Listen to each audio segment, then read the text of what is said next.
In the conference room, a guy sat across from a woman, both looking pretty locked in. The staff hung around outside, watching the door. One staff member, a girl with pink hair, couldn't help but wonder who the woman inside was. The staff member with black hair said it was Xiaohei's girlfriend and she showed up just to end things with him. The pink-haired staff member just stood there, surprised that she was actually dumping him at work. She thought the girl was seriously bold for pulling that move. Inside the conference room, the woman looked at Xiaohei and basically said she couldn't keep living with a guy who didn't do anything. Hei wanted to know what her reason was. She got mad and let him know straight up that seeing him like this just made her sick. He just stood there, totally lost for words. Back then, the woman basically admitted she only got with him because she thought he might turn out to be some powerhouse in cultivation. Sure, he didn't make it into any top cultivation schools, but at least he was from an old cultivator family, even if they'd totally fallen off. They'd been together for a while, but his so-called family talent was nowhere to be seen. She straight up blamed him for wasting 3 months of her life, saying she could have met way better guys if she hadn't been stuck with him. Hei just sat there, feeling super small as she laid it all out. He said he broke the bank just to get her a bunch of spirit stones and every type of spiritual energy jewel he could find.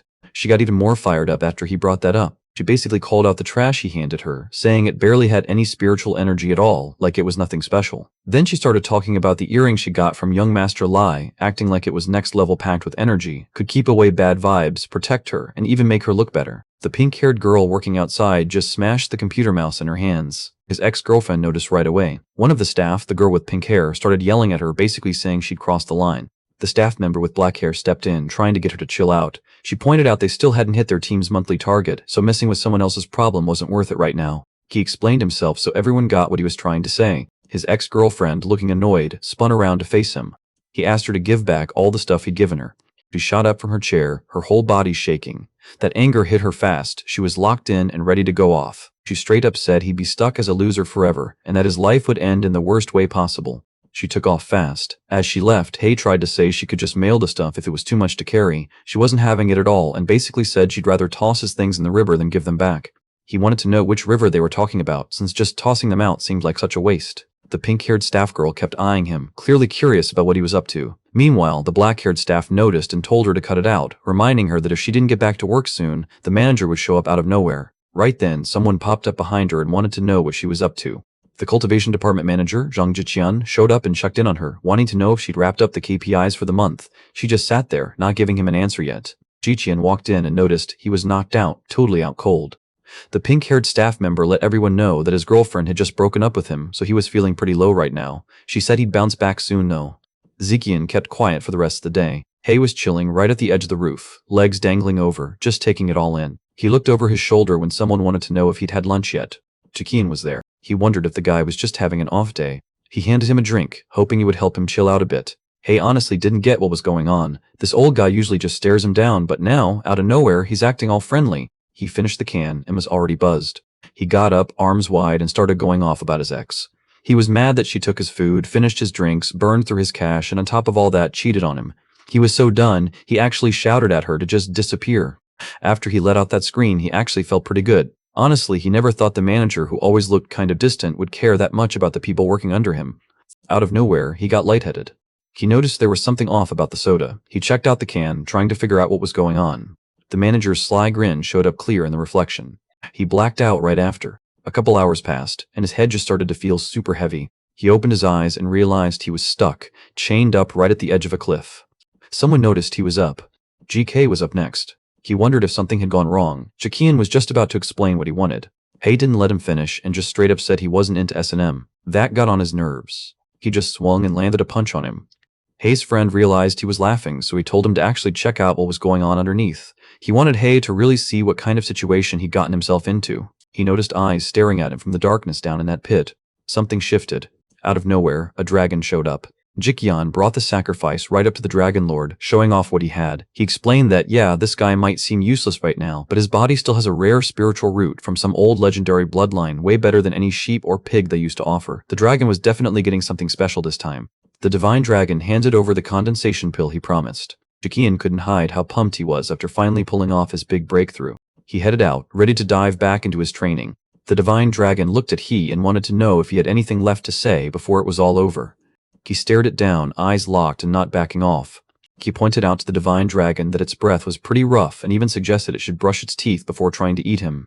The divine dragon was seriously not having it with his attitude. He made it clear he ran the clouds, ruled over the skies, controlled thunder and rain, and cruised across all 4 seas. Plus, this dragon had put in 3,000 years just training in total silence down in the abyss, and then spent another 80,000 years just roaming the heavens like it was nothing. After a while, it realized it kind of lost its cool, which was pretty embarrassing. It really wasn't happy about getting worked up over just some regular human. It grabbed the hay. Most of the time, it just finishes off the sacrifice in one go. But this time, it switched things up and started tearing into him slowly, really dragging it out. Hay started freaking out, saying this couldn't happen. The thing just let him know he was out of chances. No going back now.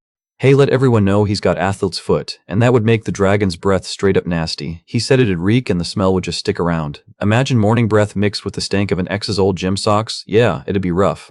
The dragon got loud and basically told him to zip it. The thing lunged forward and bit down on him. Half his body was gone, like something had straight up taken a chunk out of him. He said it barely hurt, but you could tell by his face he was holding back a ton of pain. Suddenly, a mark popped up on his hand. His arm got sliced off right as the dragon swallowed him whole. That's when the family's secret power kicked in. First, there was this wild life and death vibes. It slapped a death mark on both the enemy and himself. Whatever pain or damage he took, the enemy got hit with it too. As long as the curse didn't actually kill him, his body would just keep coming back. Then came the next move, dual annihilation. Once he triggered it, anyone caught under that life and death curse would go down at the same time. Unless someone busted out some next level immortal magic, there was zero chance of coming back for either side. No one could block or mess with the spell from the outside. He opened his eyes. He sat in the classroom, just chilling at his desk. The teacher asked him to list the 7 steps for body training, but instead, he started rambling about life and curses like he was on a whole different vibe. The teacher just stared, thinking maybe this dude had popped too many body enhancement pills and was seeing things. Everyone in his class started laughing at him. Over in the faculty room, the female teacher brought up the new transfer student with Professor Yin. She figured this student must be seriously talented since Professor Yin never lets just anyone into his class. For him to say yes, the kid had to stand out. He told them the kid had some skills, but honestly, he just got paid pretty well for it. He figured the kid probably wouldn't last beyond the first monthly test anyway, so taking on the debt seemed like the smartest move. Nobody in class thought Hay could do anything right. They just kept laughing at him, not letting up at all.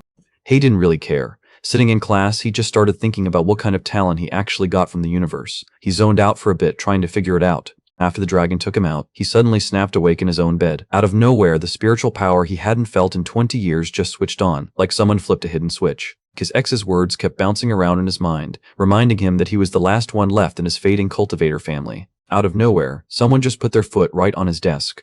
Some dude started acting all tough, trying to boss him around about the class rules. He told him he had to cough up at least 1 bottle of body refinement pills, 1 bottle of Pei Yuan pills, and a dose of Gubin potion every week.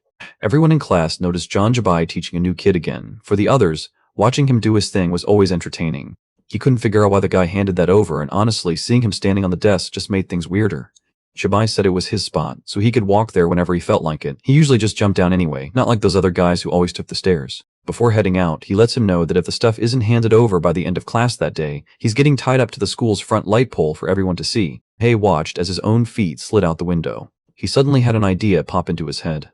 He smacked the bully's leg. He lost his balance and hit the ground in a weird way. He hit the ground face first. Watching it happen was honestly pretty satisfying. Everyone in the class stared out the window at him. Seeing him wipe out and hit the ground like that was wild, but nobody really thought he'd be hurt. He was known for training with that hardcore steel technique. Most figured he'd just walk it off. A couple people felt a little bad though, because if something did actually happen to him, their rankings would go up.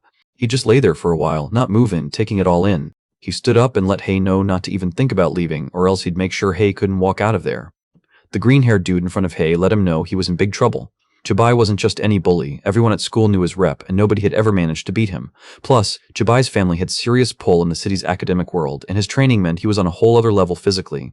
He mentioned that the last kid who messed with him ended up losing his whole family. He let him know running wouldn't do much. There was nowhere to really hide. He even tossed out some advice, saying to steer clear of Guji Alley after school. That spot was basically their go-to for ambushing people, but for Hay, that alley was the only way to get home. When the sun started going down, he spotted the sign for Guji Alley. Close by, 3 dudes were hanging out, waiting for something to happen. One of them looked at their boss, Jabai, and wondered if they really needed all 3 of them just to deal with some random transfer kid. Another guy joked that Jabai could take the kid out easy, but it'd be lame for the boss to get his hands dirty, so the crew would take care of it instead.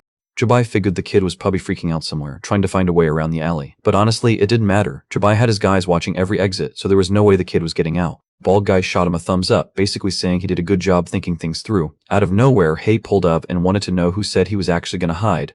The bald guy spun around. He noticed Hay walking over to them. Nobody expected him to just stroll right into their setup like that. They figured he knew there was no way out, so he just gave in and let whatever was coming happen.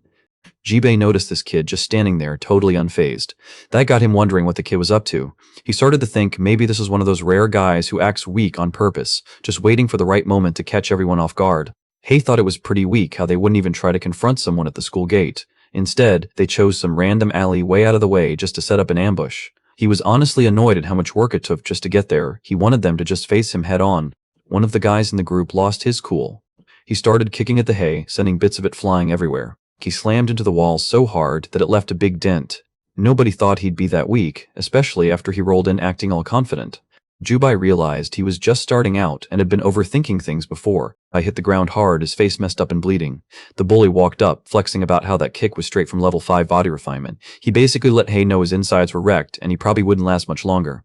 Even though he looked totally wrecked, he just shrugged it off and acted like nothing hurt. Honestly, he didn't even count that as a real 5th refinement. The whole thing felt weak, like some dude who's wasted all his energy staying up too late doing nothing. The bully snapped. He wanted him gone, like he couldn't stand another second of him around. He really just wanted to go off and kick the guy right in the head. Piled. Blood was everywhere. He didn't really get what just happened and was kinda lost. Jubei and the bald guy watched in disbelief as his leg landed right in front of them. He dropped to the ground and started yelling his head off. Blood kept pouring from his leg while Hei just stood there laughing at him for losing it. Out of nowhere, a woman showed up. She stepped up and faced Hei. Jubei just watched her show up out of nowhere, and he honestly couldn't process it.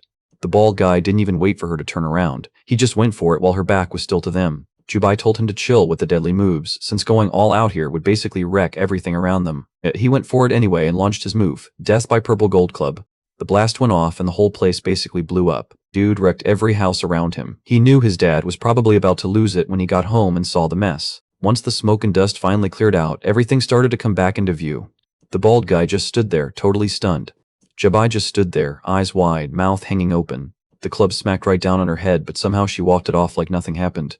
Right before this went down, up on a floating island, under this old tree, a silver-haired woman hung out with a white crane right next to her. They were sitting around, just messing around with a game of Chinese checkers. The white crane wanted to know why this woman, Lord Divine Dragon, was always showing up looking like a regular person.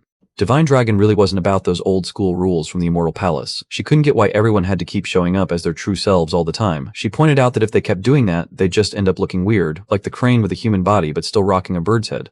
The crane didn't see that coming at all. She wondered if the crane was upset, but then it let her know it was just reacting to the blood. She couldn't believe it at first. Her last time bleeding was literally a century ago. Honestly, she always thought nothing could touch her. She didn't expect it, but blood started pouring out fast. The crane totally freaked and the bleeding just got worse. She didn't waste any time. She went straight for a homeostasis spell. She hopped off the crane, ready to bounce. Right before she dipped down to the human world, the crane made sure to tell her not to forget about checking in at the Immortal Palace. She took off, moving way quicker than anyone expected. A weird mark showed up on her hand one day. When she tried checking it out with her powers, she realized it was some kind of death curse. No matter what she did, she couldn't get rid of it. She already knew this curse was connected to someone out there in the human world, so now she had to track down whoever did this to her.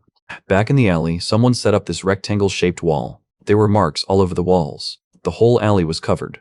Jubei couldn't help but be impressed. She just ate a straight-up hit from a quasi-condensation realm attack and didn't even blink. Right as it landed, she threw up a shield that kept all the buildings around her perfectly fine, like nothing even happened. At that point, he knew her cultivation level was way out of his league. Divine Dragon realized it had been forever since she'd gone up against low-level cultivators, and honestly, she forgot just how easy it was. She also noticed that Jubei wasn't even close to as strong as he used to be when she first started out. Zerbei shouted at his friend, telling him to back off from her fast. Before the bald dude could even react, his whole body just exploded into pieces.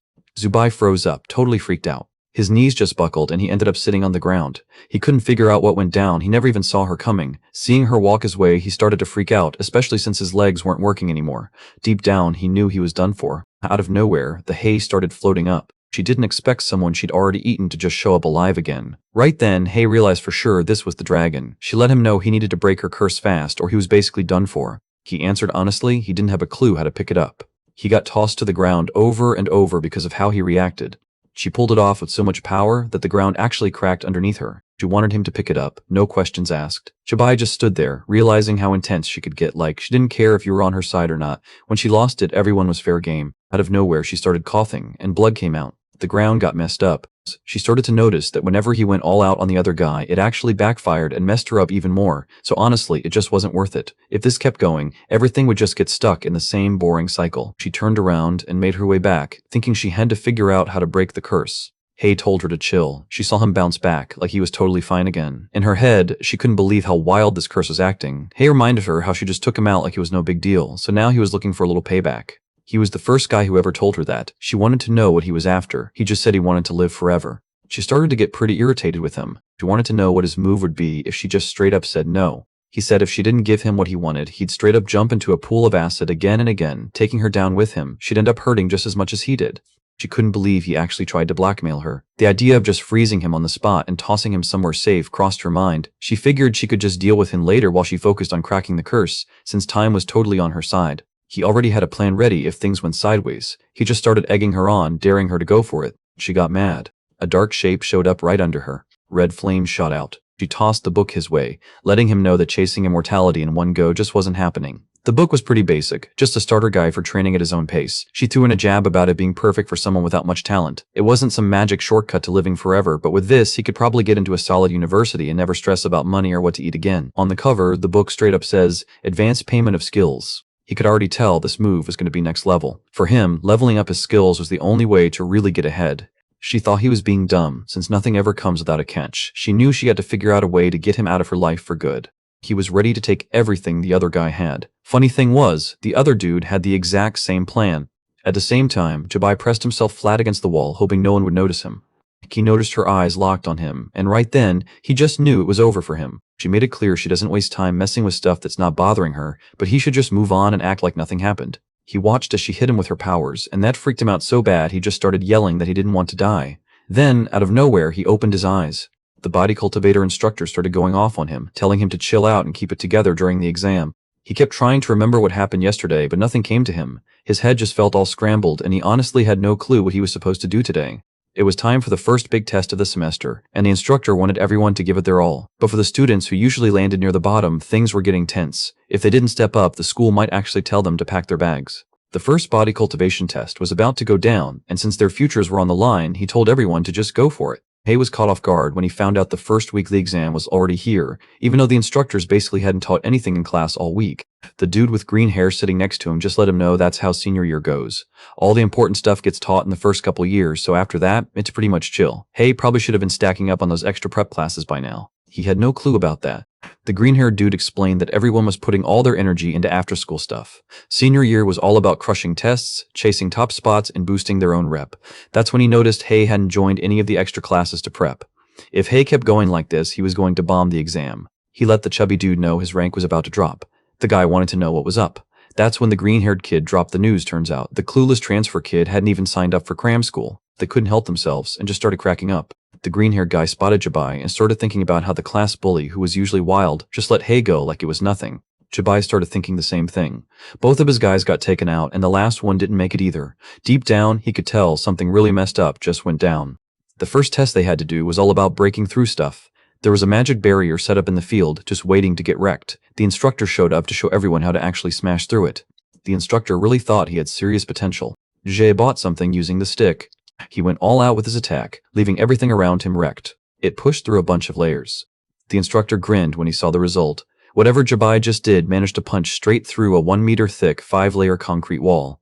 That's the kind of thing he expected from the school's top body tempering guy. Honestly, Jabai's skills were nearly up there with his own. The girls started cheering for him, but he just ignored it. They had no clue about the stuff running through his head right then. The green-haired guy thought it was pretty cool and wanted to know if things turned out all right. He mentioned that everyone knew Jabai, mostly because he was the only one in their class who got straight into Hezu Cultivation University just for his body cultivation skills. He broke it down, saying the test basically showed off how strong and destructive he was. No matter if he used body training or shiwai techniques, the final score only depended on how many layers he could smash through. Usually, guys in their first month of senior year only get through 2 or 3 layers. Hitting 5 layers was easily the best anyone had managed. Rufei was up next after Fatty. The instructor called his name and everyone turned to see what he'd do. He moved forward. He grabbed the ball and sent it flying. It made it to the first layer. It just wouldn't budge.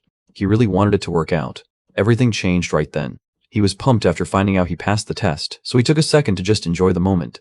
The instructor called up the new kid. Inside, he was pretty annoyed. The old principal let someone like that into their class. He was basically ready to speak up and say something. The green-haired dude straight up thought he was toast. If the guy couldn't even get past 1 level, everyone would probably just tell him to dip. Since this was probably their last conversation, he sent him a quick good luck. Hay locked in and focused all his energy. Suddenly, his eyes went bright red.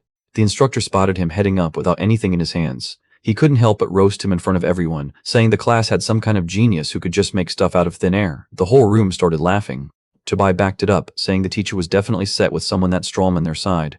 The whole room started laughing even harder. He didn't see it coming. Hei made a ball. Hei stepped up and got ready to throw. He lifted it up. He pushed forward and made it. It was over in seconds. He just busted straight through the walls like it was nothing. The instructor just watched as he busted right through those tough walls, totally not expecting it. He started to get uneasy, thinking it might even break through the school's main barrier. He reached the final wall. It was just gone. He let out a breath when he realized it finally ran out of juice. Still, it smashed the record for their whole year, and he'd never seen that crazy palm lightning move before.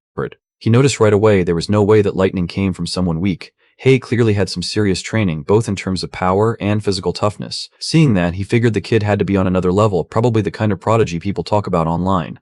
The girls crowded around him, remembering how he used to look pretty average, but now he seemed way more attractive. One of them pointed out that his skills could go toe-to-toe with the top guys from before. No one saw this coming, but now it was obvious he had some kind of connection to a big-time sect.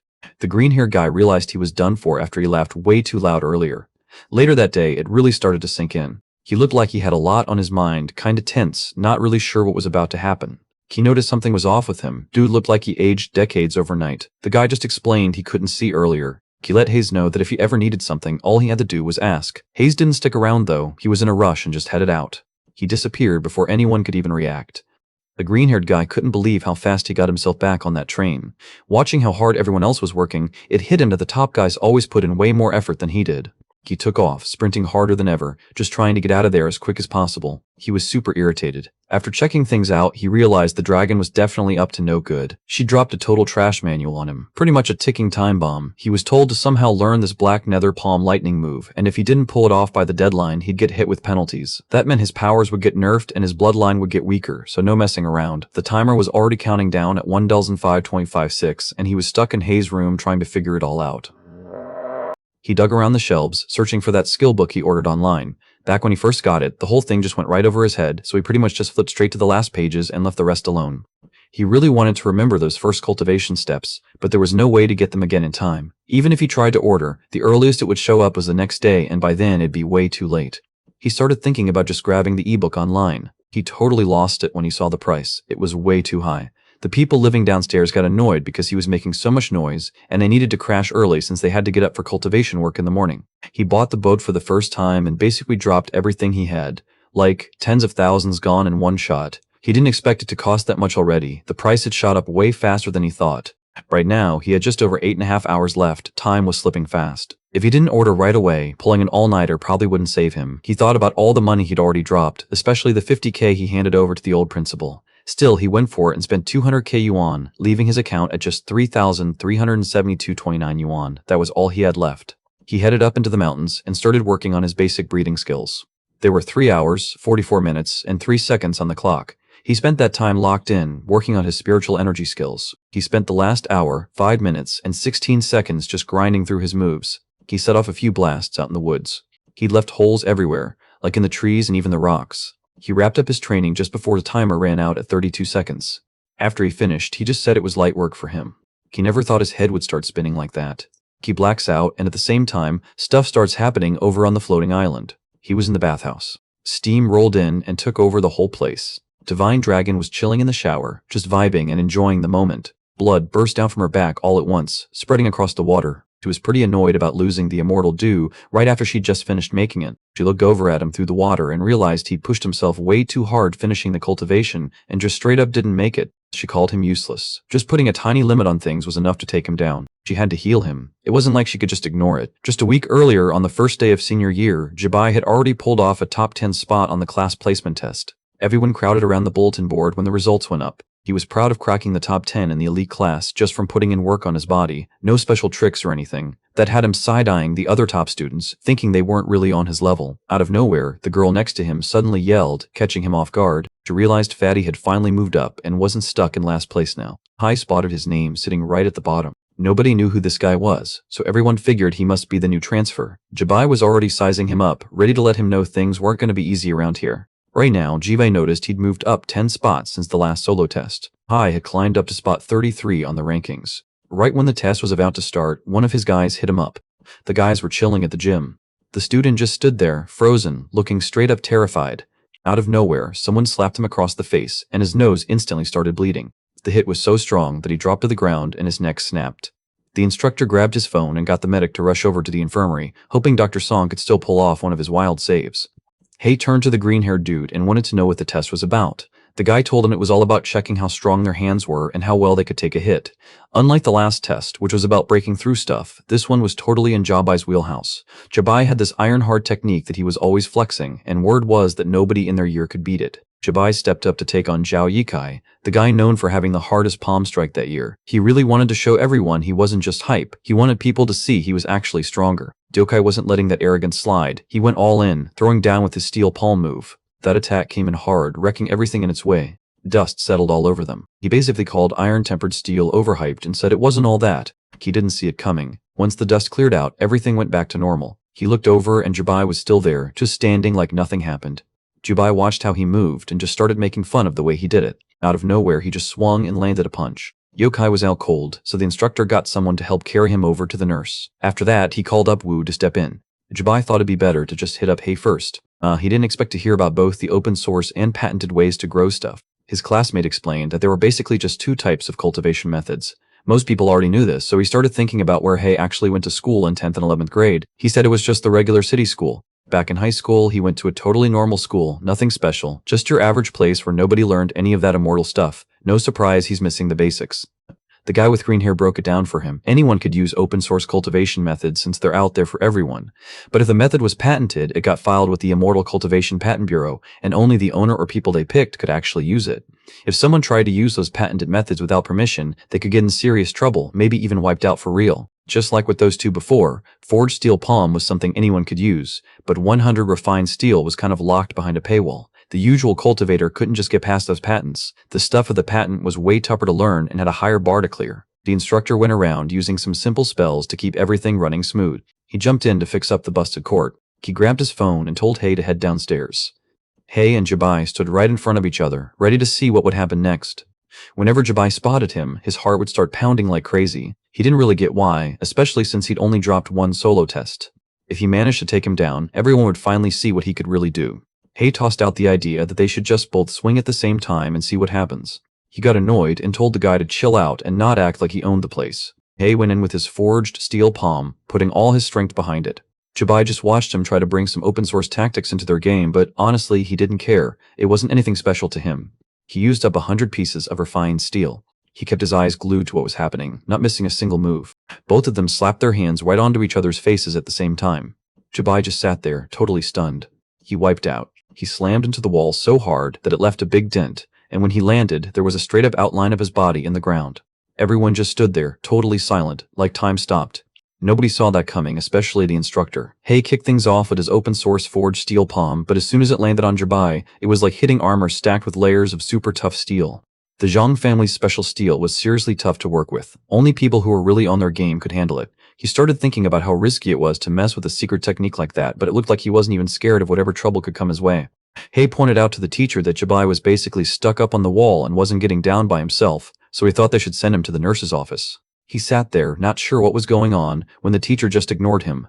He spun around, and the teacher suddenly got super chill, almost like he was trying to be extra nice. Right after that, the teacher wanted to know who he learned from. He motioned for him to step up. He found out it was the Dragon Lord, and next thing he knew, Jabai opened his eyes in the infirmary. He was pissed off at that guy. A voice popped up next to him, pointing out that the guy nearby looked kind of familiar.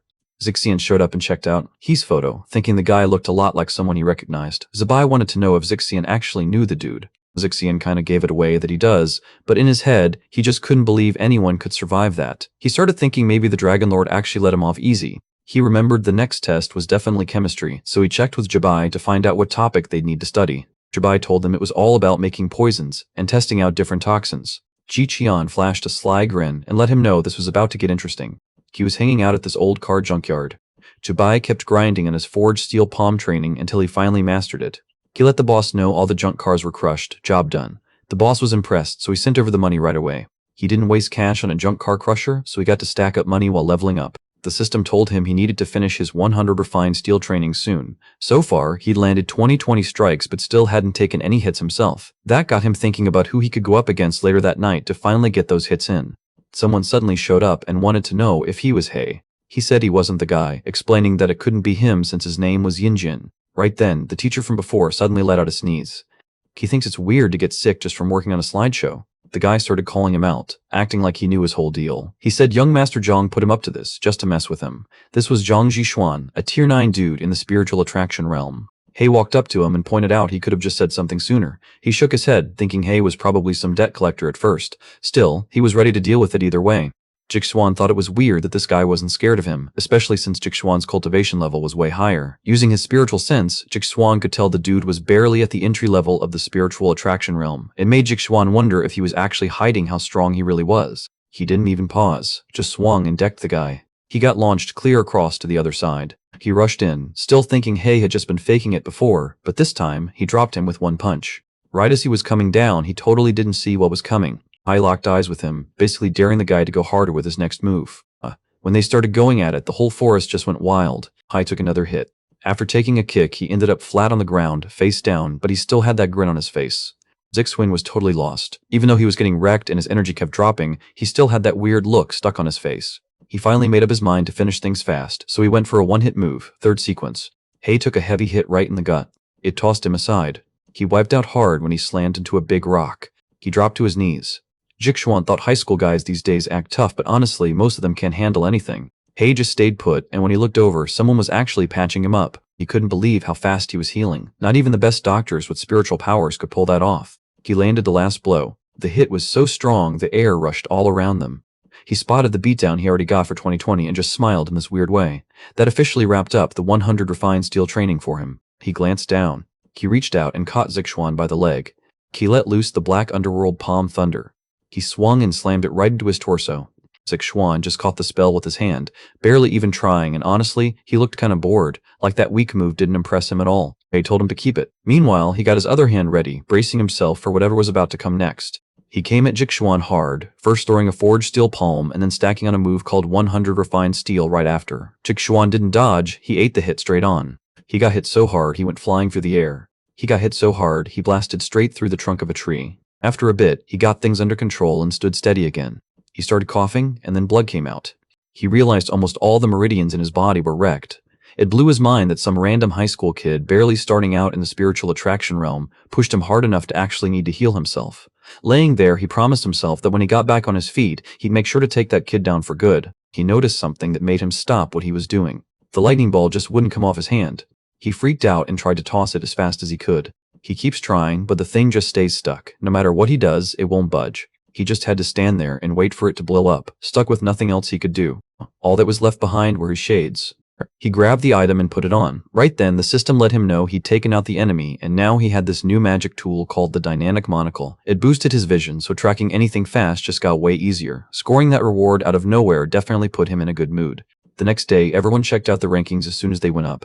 Chibai couldn't help but notice how fast Hei was moving up. Hei had already hit rank 18, and it was starting to get to him. On top of all that, the kid handled the thugs the guy sent his way, no problem. Afterward, a woman noticed and came over, curious about how he leveled up so quick. She even offered him some yuan nourishing pills if he'd let her in on his secret. They had no clue a few girls nearby were listening in. Those girls started calling her Gaofei, saying she was basically being fake for trying to mess him up with a trade she knew would lose. After a while, the teacher kicked off the class. This was chemistry with Mr. John Xingyan. Today's class was all about showing off who could make and find poisons the best. Later on, when these guys land risky jobs, they'd need these skills, since people at work could try to mess with them, whether it's a boss, a coworker, or even someone trying to compete. If they wanted to avoid randomly passing out at work one day, she basically told them to go all in on the test. They each got a bunch of samples to test out. Before time ran out, they had to figure out which one was actually poisonous. The safe ones? They had to swallow those, no backing out. Their score depended on how fast and accurate they were at picking out the poison. If someone could actually call out exactly what poison it was, they'd score some bonus points too. Chibai, with his second brother backing him up, messed with Hei's whole tray. He figured Hei wouldn't even make it to the big leagues, he'd be gone before he got the chance. There were so many wild smells packed together that he knew sniffing around for poison was pointless. The tray was loaded with stuff like hutunya dumplings, stinky tofu, durian, and some kind of fermented bean juice. Basically, it was a whole mess of strong smells. Even if he tried to figure out which one was poisoned using some other trick, it wouldn't work. Whoever set this up made sure the poison was impossible to spot. He trusted the poison master and his family, and honestly, he was sure not even a top chemistry teacher could catch it. The green-haired guy finally got out into the field, and you could just tell he was way more comfortable here. He took a second, breathed in deep, and started sniffing around, ready to lock in. Fatty was sneaking around and casually poured some weird chemical onto the food when no one was watching. She called down lightning to check if there was poison, using her powers like it was nothing. Teacher Qingyan kept an eye on her and couldn't help but respect how good she still was at spotting poison. She noticed he was just standing there, not doing anything, while everyone else was already showing what they could do, so she headed over to him. Chabai caught what was going on and figured Hay was just stuck, not knowing what to choose, so he was basically just sitting there with no plan. He knew it didn't matter what he ate, he was done for no matter what. Still, Hay reached out and grabbed the food. He was up on the floating island. The divine dragon sat by the water, just fishing and zoning out. Ever since she leveled up to god status, everything started to feel boring, and now fishing was pretty much all she did to kill time.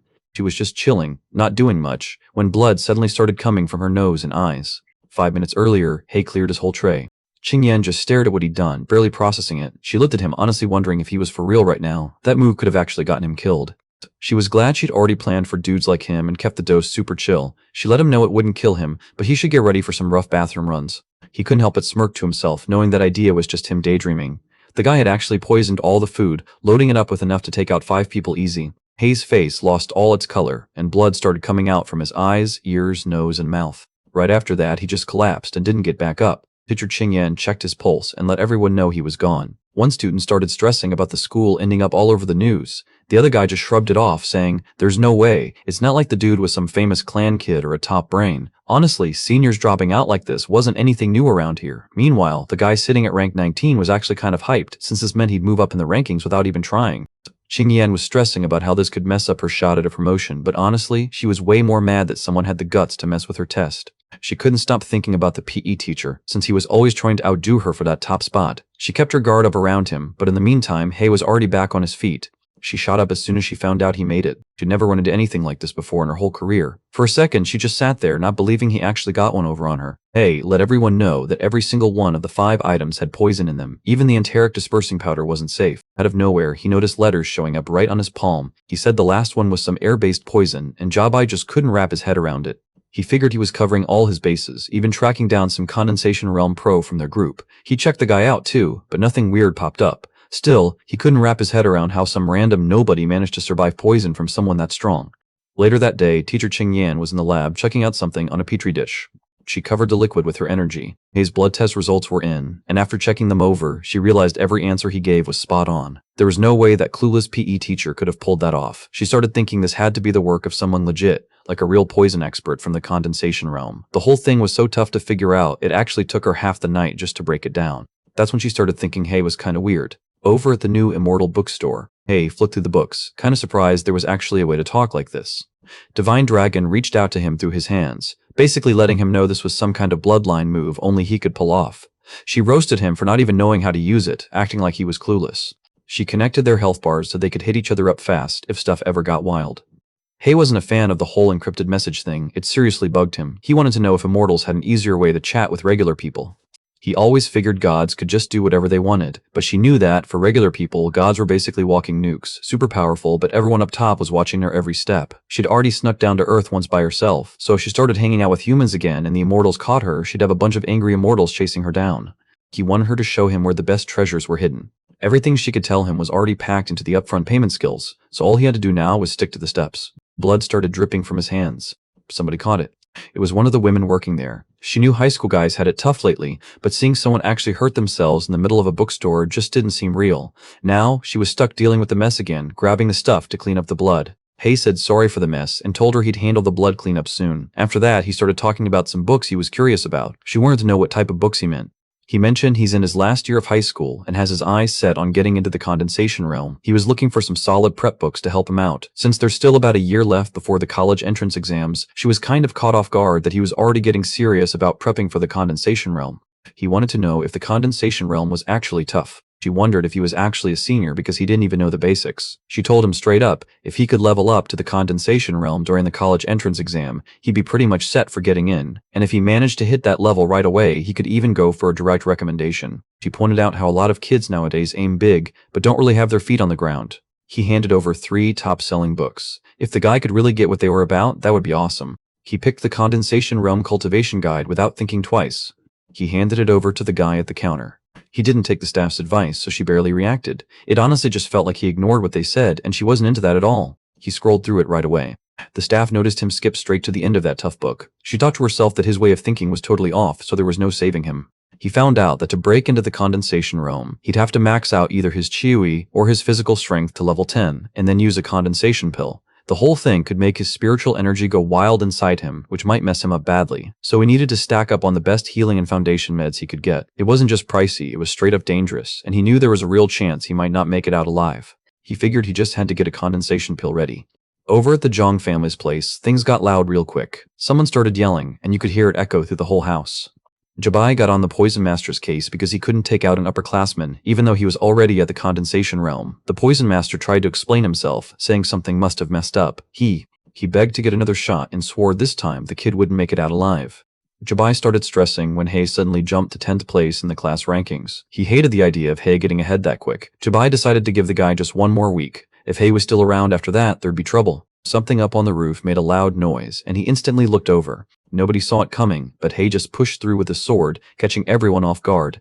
Just a little while before everything went down, security at the Zhang place was locked in. One of the guards up on the second floor noticed his coworker just collapse out of nowhere. He snatched up the radio fast to let everyone know someone just broke in. He never got to finish talking. Someone hit him out of nowhere. Hei made his way up and landed on the second floor balcony.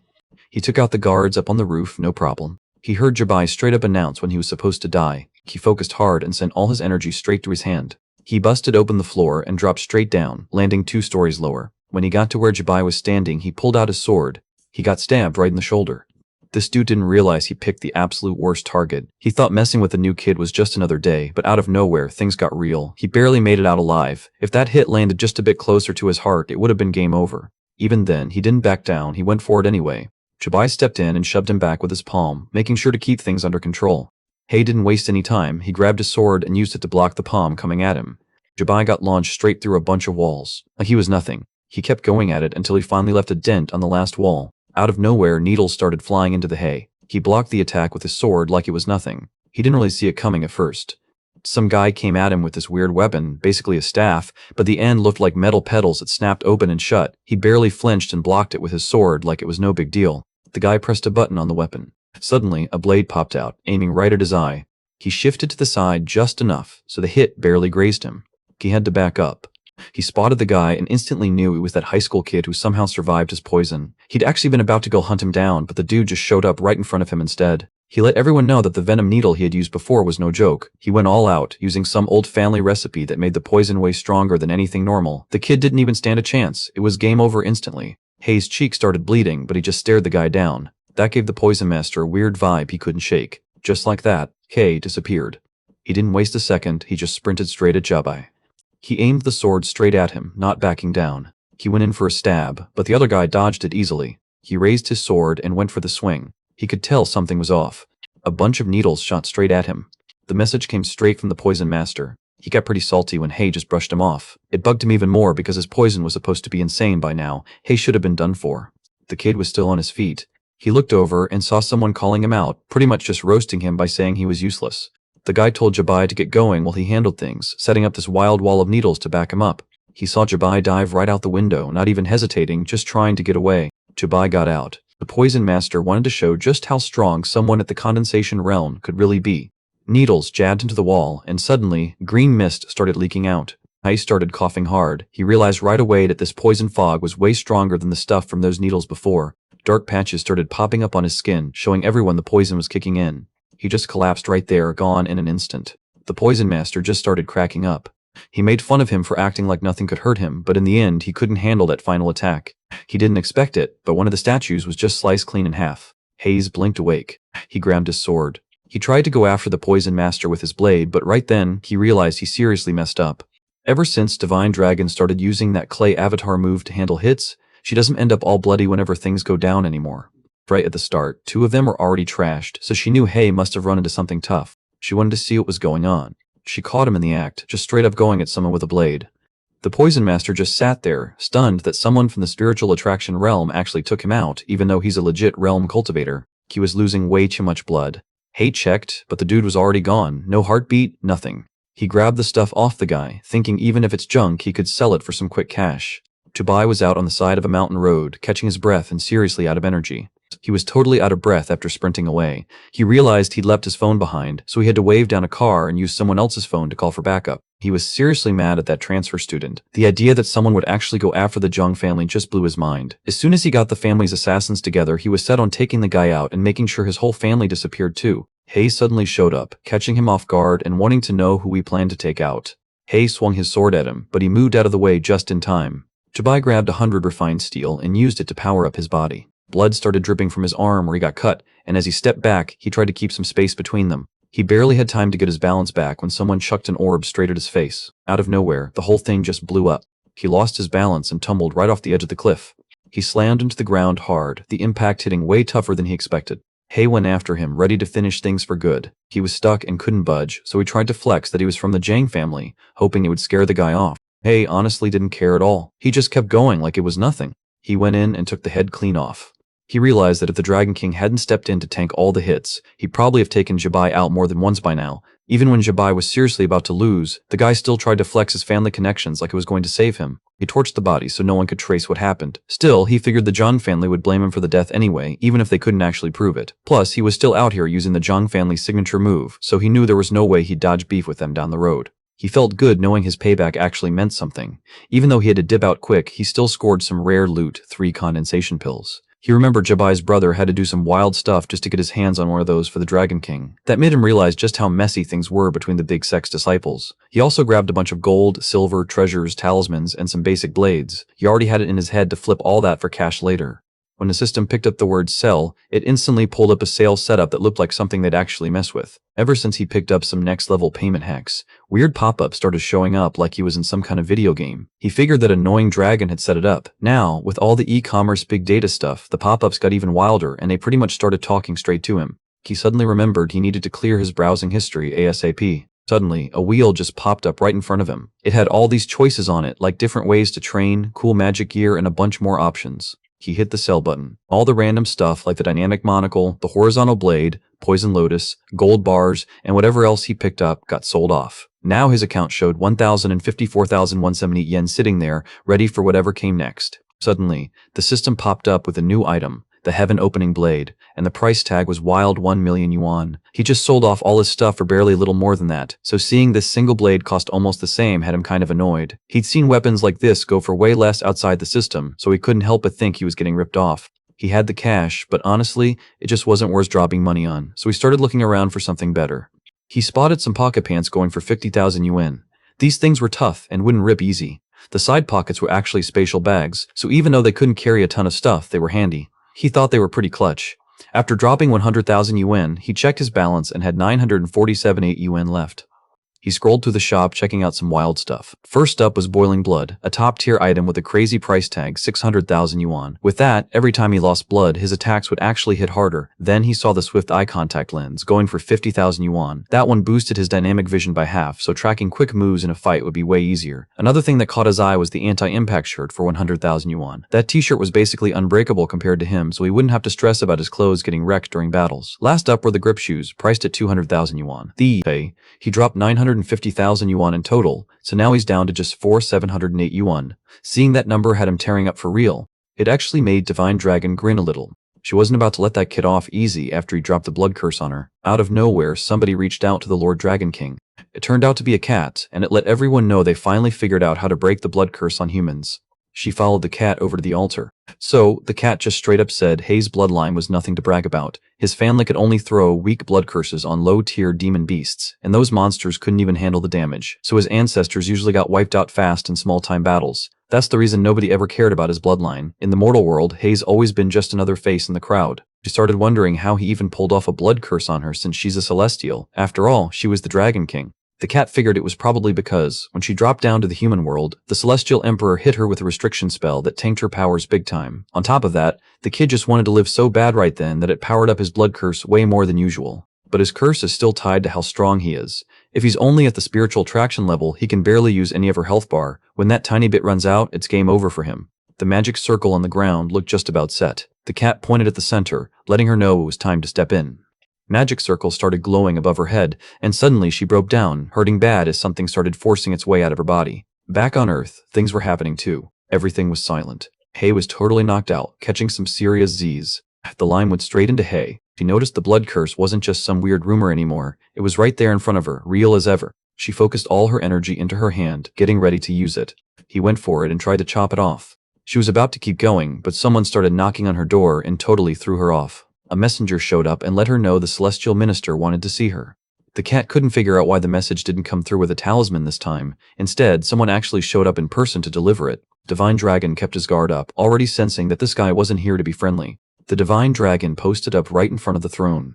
When he got there, nothing was inside. Out of nowhere, someone offered her the seat. Out of nowhere, a guy showed up on the right side of the throne. He let her know the Celestial Emperor had been gone for years, so the throne was just sitting there collecting dust. Nobody would care if she chilled there for a while. She rolled her eyes, calling him out since everyone already knew he was always the first one wanting that spot. She told him to quit messing around and just say why he brought her there. He just thought to himself that she hadn't really changed, still quick to get fired up. He let her know he called because she'd tried to get a promotion to High Immortal, but it got denied. She was mad about it, since she'd already left behind her own squad and turf to join the Immortal Palace. She only agreed because he said she'd level up to High Immortal after 100 years. He broke it down for her. These days, loads of lower-ranked immortals were all trying to get promoted. If they just let her through based on some old promise, the other immortals would definitely have a problem with it. He told her it'd be better to stack up some more merit and level up her cultivation a bit before trying again. He barely got a word out before she dipped. The cat did not expect her to come back this fast. She was already tearing through the sky, moving crazy fast. You could tell just by looking at her face, she was seriously mad. The cat could tell right away that things were about to go sideways. She was getting real close to the edge. When she hit the ground, the impact set off a massive blast. Everyone in the forest could tell something big just went down. The cat landed face first on the rock. It looked over and checked if she was okay. She just chilled on the rocks, acting all sarcastic like nothing was wrong, even though she said she felt stuck. The cat looked at her like, no way she's actually trapped when she literally just wrecked a whole mountain. Her time just chilling was up, so she had to step it up and make that mule move faster. At the same time, back in the forest where the humans were, I was grinding through his training session, totally focused, but there was this bird nearby that just couldn't catch a break. It kept tossing around, clearly bothered since Hay's moves were way too loud for it to chill and get some sleep. After a while, the system let him know he'd finally finished the spirit-attracting breathing technique. With that done, he felt way more ready to push into the condensation realm. His base was solid now. Once the advance payment was sorted and he reached the condensation realm, everything was basically set up except for a bit of extra training he still had to get through. Quote, he powered up, tapping into his next-level cultivation skills. Energy rushed through him, making him feel unstoppable. The blast of energy rockets straight into the sky. Smoke took over the whole place, making it hard to see anything. After a bit, the air finally cleared and you could actually look around again. His eye lit up red. After leveling up to the condensation realm, he noticed his body got way tougher. His mana bar shot up and his health could take a lot more hits. His senses got sharper too, and his mind just picked up new stuff way faster. Plus, he suddenly had access to some next-level moves, gear, and items that only come with this realm. He found out he just needed a condensation pill, 10 top-tier foundation stabilizing pills, 3 bottles of high-quality spiritual herb extract, and to be at the 10th level of the spirit-attracting realm. He honestly thought it would be way tougher, since he already had everything on hand. He realized it wasn't even hard. He totally jinxed it. Out of nowhere, a side quest popped up. Now he had to get through the secret realm while dealing with this brutal hemorrhage curse, all before the timer ran out. If he finished, he'd still lose 30% of his cultivation and merit as payback for leveling up early. And if he took too long to pay it back, the penalty would just keep stacking. The worst part, he didn't even know where this demon cave was supposed to be. Right then, a red light showed up out of nowhere. He looked down and saw the magic circle under him. He totally freaked out because he wasn't ready for any of this yet. The second he dropped, the 20-minute countdown kicked off. He started talking about how wild it was, and honestly, it just got worse once he landed on the spikes. He focused all his strength into his hands. Sorry, but there isn't enough context or content in the original sentence and feat, or the provided JSON data to rewrite the script as requested. Please provide more of the original script or additional context so I can help you with the rewrite. He managed to grab the wall, but at first, he just slipped. He managed to pull back right at the last second, stopping with barely any space left before the spike could get him. That was way too close. He nearly did make it out alive. His health bar may look solid, but pain still hits hard, and he couldn't guess when that bleeding would start messing him up. If he had the choice, he'd definitely try to dodge getting hurt at all. A metal arm shot out in his direction. He spotted it just in time. He ducks quick to dodge it. Hobbinseers of finds of the opportunity of commones, and so wonder in timesly because follows a points. He shut that down fast, slicing it clean in two. He'd leveled up big time faster, stronger, and his reflexes were on point. Sure, he wasn't rocking some crazy knife that slices through metal, but once he powered up with a bit of magic, even a massive stone arm didn't stand a chance against his blade. That's just what happens when your training actually pays off. He spotted an attack coming his way. He started climbing out, moving in a zigzag pattern to get up. While he was trying to escape the pit, he tried to leave, but someone's hand shot out and stopped him. He got jumped out of nowhere, with guys coming at him from both sides. He went for Black Nether Fistcore Thunder. He went off and started breaking stuff everywhere. Now, his timer showed 17 minutes and 36 seconds left. Out of nowhere, these rock dudes started popping up from the ground. There wasn't just one, there were a bunch, and they all looked like warriors made out of stone, each holding a big hammer. He knew he couldn't waste any time messing around with them, since the clock was ticking. Blood started pouring out of him. He was down on his knees, looking beat, when the rock soldier lifted its hammer, ready to smash. As the hammer came crashing down, it slammed into something solid. A hand. Hay had pulled off a move just in time, using his stone golem skill that he got from an early unlock. He was losing a ton of blood, but that just kicked in his boiling blood power, and his attack suddenly got way stronger. He sliced right through the rock soldier with his dagger, splitting it clean in two.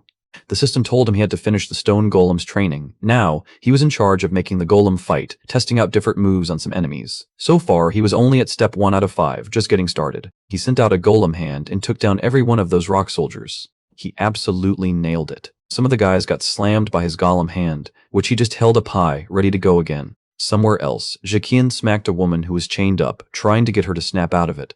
She snapped back to reality. She stood right in front of this weird, creepy altar. She'd just had a soda, so waking up in a random spot totally threw her off. She turned to her manager, Jiqian, trying to figure out what went down.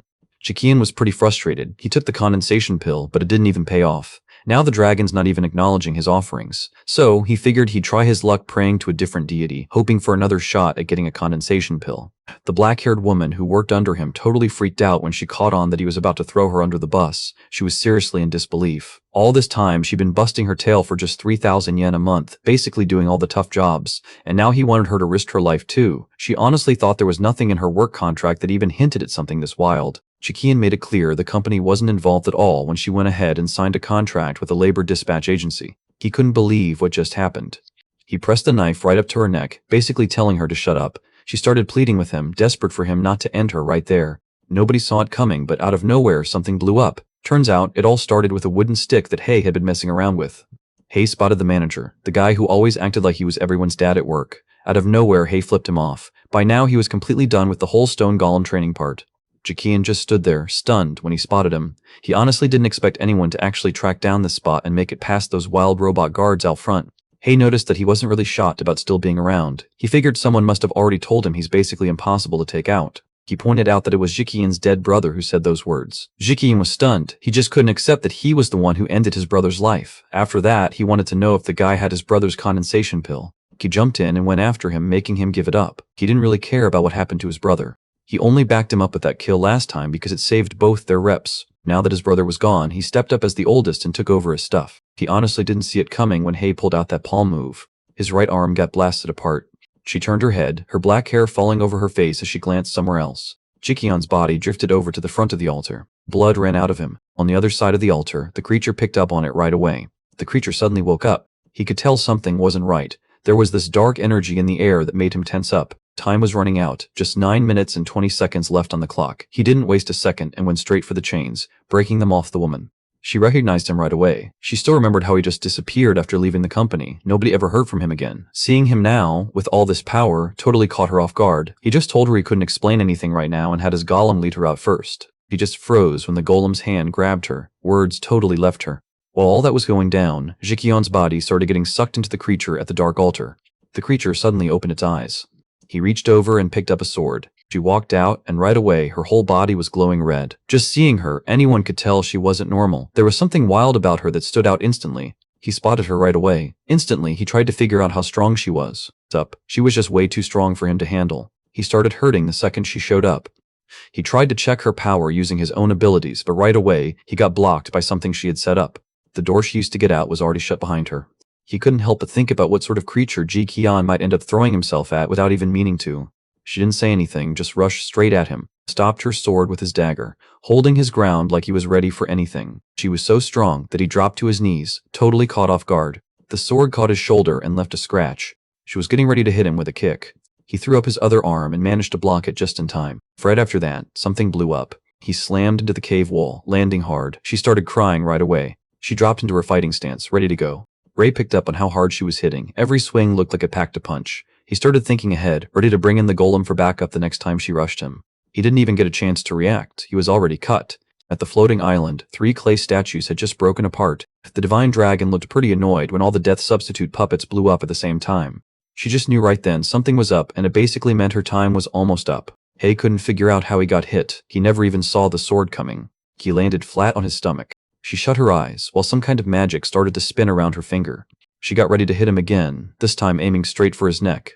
He stopped the attack with his dagger, quick reflexes saving him. The hit was wild, sending out a blast of air that rushed past everyone nearby. He noticed she was ready to go for another hit, trying to end it for real. He pointed with his finger to get the message across.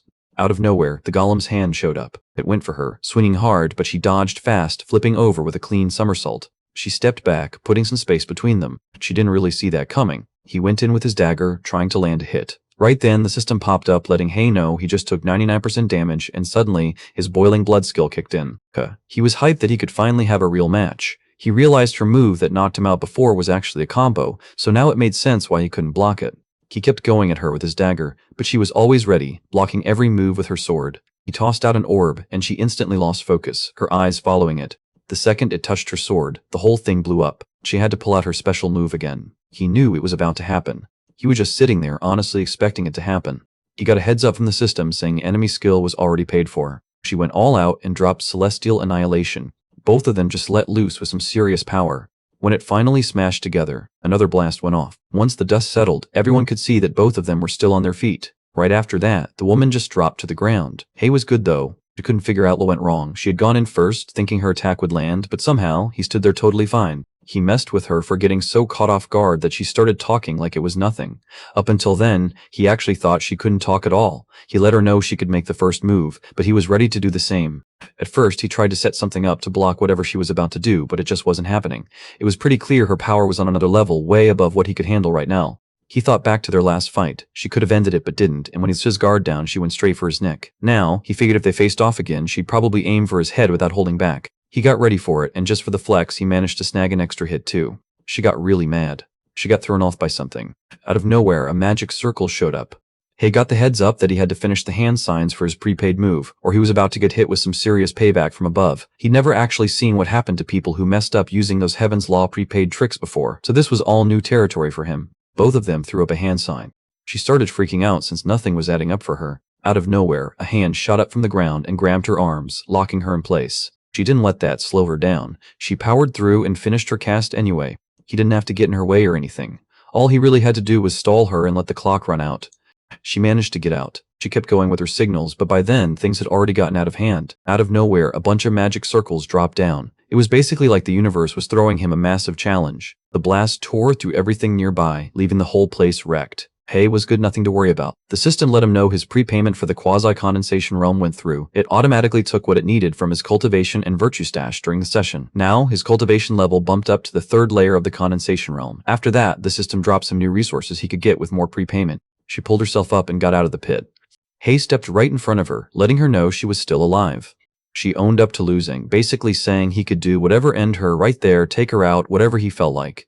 Unlike everyone else who freaked out and begged to be spared, she just stayed chill. She didn't panic at all. He raised his dagger, ready to go after her. She shut her eyes tight, getting ready for whatever was coming next. He waited, but literally nothing went down. She checked herself and realized every cut and bruise was just gone, yet she'd never been hurt at all. He let her know they were basically tied together now. Whatever happened to her would affect him too. He asked her to level up with him. Some wild blood curse showed up on this girl Long Yin. Now, whenever she gets hurt in a fight, the pain and damage go straight to the Dragon King. All this went down while they were at the bath. The cat just crashed out, totally relaxed. The water in the bathtub suddenly started bubbling up. The divine dragon got to his feet. The cat didn't see that coming at all, so it snapped awake, totally confused about what just went down. The divine dragon noticed something was off. It felt like another vampire was right there with her. Hei's phone pinged with an alert from the system. His advanced payment skill just leveled up. Now he could pay ahead for stuff like magic gear and potions, but only if those items matched his current power tier. The following day, he was back at school. Long Yin showed up in barely any clothes, looking like he just didn't care what anyone thought. Hei looked over at her. Fatty and the dude with green hair kept their eyes on her. Fatty was trying to figure out who she was, looking kinda interested. The green-haired guy started messing with him, acting like Fatty had a thing for his bros girl. His face went totally blank, like all the color just dipped out. He made it clear he was only into Teacher Ju. No one else even came close. Hay wondered if he and the woman had ever met before. She reminded everyone that their last fight was literally just a few days back. She pointed out that they're both stuck with the same health bar, so whatever happens to one of them, it hits them both. Hay stared for a second before it finally clicked. He knew her. She had switched up her hair, so at first he didn't even realize who she was. He wanted to know how she handled getting new people into their class and dealing with all the paperwork. She just slid into the seat next to him and said she always had this one hack that never failed. 2 days back, the principal got handed some gold bars just to let a new kid transfer in. Right now, in the current scene, Teacher Tao let everyone know that the quick tests were done, and now it was time for the big mock exams. For a lot of the students, this was their first time facing something serious like this. They'd all been grinding for years, so now it was their shot to prove what they'd really learned. He told everyone to get together and head to the exam zone. Grade 12, Class 1 had to gather up first. After that, Class 2 started checking names. Everyone from Class 3 showed up. Then it was Class 4's turn to get called. Yin thought the exam was actually kind of cool, while their classmate with green hair kept stressing out, thinking they might mess up and end up looking dumb in front of everyone. Kay told him things would be alright, and that actually lifted his mood. He was hoping Hay would be embarrassed, but Hay just shrugged it off, saying he didn't really care what anyone thought. The teacher started going over the exam rules. Each class gets its own private exam zone, with barriers set up all around so nobody messes with anyone else's fight. Every person goes up against the same monster. If someone knocks it out in under 5 minutes, they score perfect marks. If the monster's still standing when time's up, their score depends on how much damage they manage to do. If something wild went down in the middle of the test, Teacher Joe, who was standing right in the center, was ready to step in. The test was live now. Whenever a student heard their name, they headed down to get set. First up, there was Zhao Jia Kang and Guo Fan Liang from Grade 12, Class 1, then Tong Long from Class 2 and Yugasaki Hanako holding it down for Class 4. He noticed some people from the Ying sect hanging around and wondered what they were doing there. The green-haired guy explained it was all because of a mission from the Cultivation Education Bureau. Since the top sects have this peace deal, pretty much every high school has to take in a few Ying sect students as part of an exchange program. He always figured exchange students were just a regular high school thing. It never crossed his mind that even cultivation schools would have something like that. There was a girl with long black hair, and she suddenly picked up on something. Ryukasaki Hanako stood there and gave the audience a quick look. Hay noticed right away that she was really good at picking up on things. Yin got irritated and shot her master a look. She thought only she should be allowed to give her little brother that kind of glare. The green-haired dude pointed out how wild the pecking order was between them. Hay just sat there completely lost for words. The test kicked off, and that huge exam beast showed up. Out of nowhere, a huge, weird-looking portal showed up right in the middle. Out of nowhere, an eye showed up. Next thing you know, this weird mushroom dude popped up. Teacher Jian could definitely sense something was off.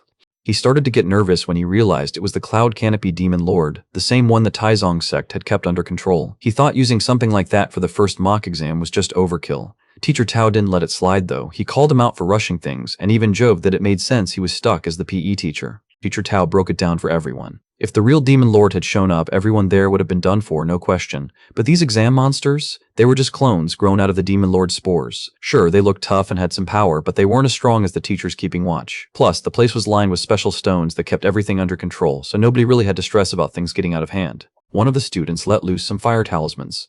The monster flinched and stepped back. The teacher let everyone know that if they couldn't land a hit on the exam monster before time ran out, they'd end up with a 0. The student who let loose the fire talisman just broke down and started crying. One of the students started chucking rocks non-stop at the exam monster. He tried to go for it, but the monster just swung and nailed him with a punch instead. He managed to land some hits on the monster, but then the thing just tossed him right out of the test zone. That was it, he failed. Next, the results for other students started rolling out. Zhang Shuaiwen got 61, Wu Liwan didn't make the cut, and Shen Zhonglin landed a 68. Everyone standing around was kind of stunned. This first mock exam was seriously tough. Nobody even broke 70, and barely anyone passed at all. People started wondering who made this brutal test and figured they'd track down the teacher behind it later. The green-haired kid finally relaxed. At this point, everyone else was already embarrassed, so he didn't have to stress about it anymore. He spotted something up ahead. Teacher Jian thought Teacher Tao was pushing it way too hard. Dropping such a tough mock exam right out of the gate could wreck the students' confidence. But Teacher Tao didn't budge. He figured if the class couldn't handle a challenging practice test, then this would be the weakest group he'd ever taught. He spotted something new at the arena. Hanako took off, sprinting as fast as he could with the monster chasing after him. He was totally caught off guard. She walked straight toward the edge of the barrier like she was done. He just stood there, stunned that she was actually giving up on the exam. She didn't wait to cross the barrier. She just went for it and jumped first. She was just about to step past the barrier. She didn't stop there. She grabbed it to keep herself balanced, then pushed off even harder, getting ready to launch her next move. The monster pulled back its fist, ready to swing at her. She pulls out her sword. She didn't waste a second. She just cut the monster up fast, leaving nothing behind. Teacher Jian didn't see that coming at all. He was totally thrown off by the clean knockout. She nailed a perfect score. Everyone around her couldn't believe it. Most people were barely scraping by, but she just crushed it. Some of them started calling her a monster, wondering how she pulled that off. Then someone mentioned she was the exchange student from the Ying sect, actually the best student in class 4. There was a samurai just standing there, eyes locked on her. He had this confident look, like he already knew what was coming next. For him, this was just round 1. He even set up another test for everyone, just to keep things interesting. Mushrooms started popping up through the cracks in the arena floor. Underneath, there was an even creepier creature hiding, making things way more intense. They called up the next group. First up was Lai Junhao from grade 12, class 1. The green-haired guy figured he'd ace it too, since he's always ranked number 1 in their class. He caught Hei messing with his hand, so he tried to figure out what Hei was pointing at. He realized the guy had no clue about the system prize wheel, so he just played it cool and said he was shooing away some bugs. He couldn't care less about being the top guy. All he really wanted was to see what cool magical gear he could snag ahead of time. Hao's fangirls went wild, hyping him up from the sidelines. Junhao was locked in, ready to take down those exam monsters. He wanted to show everyone that even if there were 2 number 1s, it didn't really matter. He could hang with the best of them. Black mist started spreading through the place. The mushroom monster let out this weird mist, spreading it everywhere. Teacher Tao sat there, totally clueless about who dreamed up a monster like that. Junhao didn't even flinch when the thing switched up. He just knew he'd take it out right away. When he clenched his fist, some words showed up on his skin. He threw his fist right at the monster. The hit sent it flying back. Teacher Jian honestly didn't expect that kind of strength from him. Teacher Tao broke it down, saying Junhao actually sets up some magic mark on his arm to boost how hard he can hit. Junhao himself was banking on that power to pretty much secure a spot at either Peking University or Tsinghua. The teacher acted like everything was cool, but deep down, he was pretty annoyed that the guy wasn't in his class. The hit landed so hard, the ground just gave way underneath. He bragged that landing that punch basically locked in his spot, and he showed everyone there's a real difference between being number 1 and actually being number 1. He went pale, and even the teacher started looking concerned. The monster was right there in front of him. He couldn't believe it was still up. He thought it was weird. He knew his swing wasn't off because of his waist or shoulder, so the power should have been there. Not wanting to overthink it, he just went for another try. Teacher Jian totally lost it and started yelling at him to back off. He kept throwing punches anyway. He pulled back, ready to throw a punch, but before he even got the chance, someone slammed him right in the stomach and he got tossed aside and slammed hard into the wall. Teacher Jian stepped in and helped him get back on his feet. He started coughing and blood came out. He tried to brace himself and spread out the impact, but he still took some serious hits inside. He realized right away that this monster definitely didn't belong here. He grabbed his phone right away, dialing for backup because this insane monster just showed up out of nowhere. The person who picked up wanted to know how tough the exam was right now. He asked them to send over the top-tier teachers, no questions asked. The monster started charging right at them. Somebody grabbed its legs and held them down. The proctor couldn't believe the monster just ignored him like he was nothing. Annoyed, he quickly tied up the monster's arms. They had no clue the monster under them was wide awake now, staring right up at them. Spikes suddenly shot out from the mushroom monster's back. It shot straight down and tore right through the ground. The proctor kept a tight grip on the strings, still in control, but suddenly the ground under him broke apart like something powerful was moving below. He could tell right away this was bad news. The place around him suddenly blew up. The monster busted out, but then, out of nowhere, a fireball dropped right on top of it. It fought back by shooting something out of its mushroom cap, and when it crashed into the fireball, everything blew up again. The monster burst out from the smoky spot. The thing locked onto the guy up on the roof, the one launching all those fireballs. Hanako stood up on the wall, just watching everything go wild down below. She pulls out her swords, ready to go. The samurai next to her wondered what she was up to. She let him know she was heading down to help out. Nothing had really changed. Seizaki Kaku, repping the Ryugasaki sect, yelled at her, basically calling her clueless. He let her know the whole test was literally designed to make things easier for her. If that insane monster accidentally wiped out the top students in her grade, she'd basically have a free pass into Tsinghua, Peking University, or even Shushan. She couldn't stand the thought of getting in by doing something dirty. She was set on taking down that messed up monster herself. Out of nowhere, she started to feel off. She grabbed her head, yelling out because it hurt so bad. Kaku had just hit her with some soul-binding curse. He felt a weight lift off his shoulders after getting her on the leash. If he hadn't, his dad's whole plan would have crashed and burned. Hanako was nothing like the ruthless Ryugasaki crew. She just didn't have that cold, savage energy. Deep down, she was still stuck with the same soft side from her real family. Always kind, always doing the right thing, and just overall way too gentle. He couldn't wrap his head around why his dad would even bother investing so much in someone like her. He lost focus for a second when something blew up at the top of the building. Teacher Tao got kicked out. He could tell the monster was at least 5th layer in the condensation realm, which was wild. He honestly started wondering who thought it was a good idea to drop something like that into the exam. He powered up and brought out this shield that kept his body safe, almost like he just turned on some next-level armor. The monster charged straight at him. It was speeding around way too quick for him to track. All he could do was throw up a shield in every direction and hope for the best. The monster came at him out of nowhere. A crack showed up on the shield. He ended up smashing it and then grabbed Teacher Tao by the neck. The thing was just standing there, smiling wide like it was having the time of its life. The teacher's eyes rolled back and spit ran down his chin while the monster's grip tightened around his neck. Out of nowhere, someone stepped in. He went straight for the monster and just chopped its arm up, no hesitation. Yeah, that was him doing his thing. 15 minutes earlier, the guy with green hair stood next to Hei, shaking after he spotted the monster. Hei noticed right away that the guy was thrown off by that demonic vibe. He was honestly surprised someone at the condensation realm would get spooked so fast. This monster was seriously strong. It was already at the 7th layer of the condensation realm. Yin figured that out right away, and he couldn't help but be impressed with how sharp she was. She explained that her own body was reacting. It picked up on how strong the other person was and started getting hyped up. That's how she figured out what kind of opponent she was up against. Hei pushed down on his wheel one more time. He threw up a barrier all around the edge, making sure that monster wasn't about to dip out anytime soon. He figured the monster was just there to take everyone out. Hei was sitting at the 3rd layer of the condensation realm, but with his crazy long health bar, he could actually hang with guys up to the 7th layer. He decided to scroll through the market looking for some new weapons. He scrolled through all the new weapons that just dropped, searching for something next level.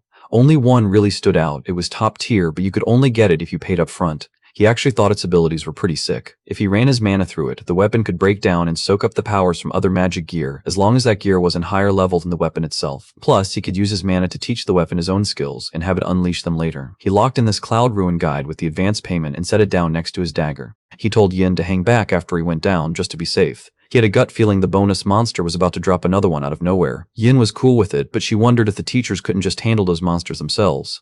He noticed she could easily spot the tough ones, but when it came to the weaker people, she just didn't have that sense. He broke it down for her. Most of those teachers were stuck at the 1st layer of the condensation realm. Only their homeroom teacher Dao had made it to the 5th layer. If Dao had time to plan ahead and set up a formation, he might just scrape by, but if things went down without warning, he'd be in serious trouble. This was right in his wheelhouse. He finished upgrading the weapon, and now it came with the boiling blood power. Tao couldn't breathe anymore. He showed up right when it mattered and got him out of trouble.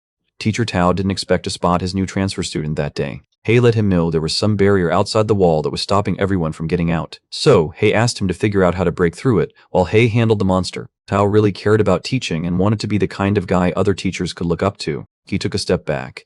He made up his mind, no matter what, he was going to keep his students safe. The monster paid attention to him, and suddenly, some weird spores started popping up on its neck. The thing's arm just grew back. Hei watched the wound close up crazy fast, like it was never there. He figured fungus monsters must just heal up like that. Out of nowhere, the monster rushed straight at him. He blocked it with his sword. Right away, he could tell the punch came in way stronger this time. It looked like it was getting ready to swing at him with its other hand. He figured out that it was packing all the demonic energy onto its fist to make it way tougher. It got ready to throw another punch. The blast was so strong that Hei went flying everywhere. He managed to pull himself together just in time and didn't smash into the wall. 1 second, the monster was far away. The next, it was right next to him, like it just teleported. The thing pulled its fist back, ready to swing again. Out of nowhere, it just swung on him. After the explosion went off, their vision went blurry. Teacher Jian started stressing out, thinking the new kid might actually not make it. Then Teacher Tao just tossed out the idea that he should head down there and rescue him. Teacher Jian honestly had no words for that. Teacher Tao always noticed that Teacher Jian liked to stay in the background, never getting involved up close. So when Teacher Jian stepped in to help the top student, it was obvious to him there's no way Teacher Jian would do that unless the kid's family reached out to him first. Without that, Teacher Jian wouldn't have jumped in at all. Everyone could tell just from the way Teacher Jian stayed quiet. Teacher Tao saw that the transfer students really had guts, but honestly, nobody there could handle the problem. He figured they'd be lucky just to break through the barrier before that friend showed up. The mushroom kept swinging at the spot where Hei used to be, not letting up for a second. Teacher Jian just couldn't handle how rough things were getting. If it had been him, he'd probably be laid out already. The monster seemed like it was having a good time just messing around.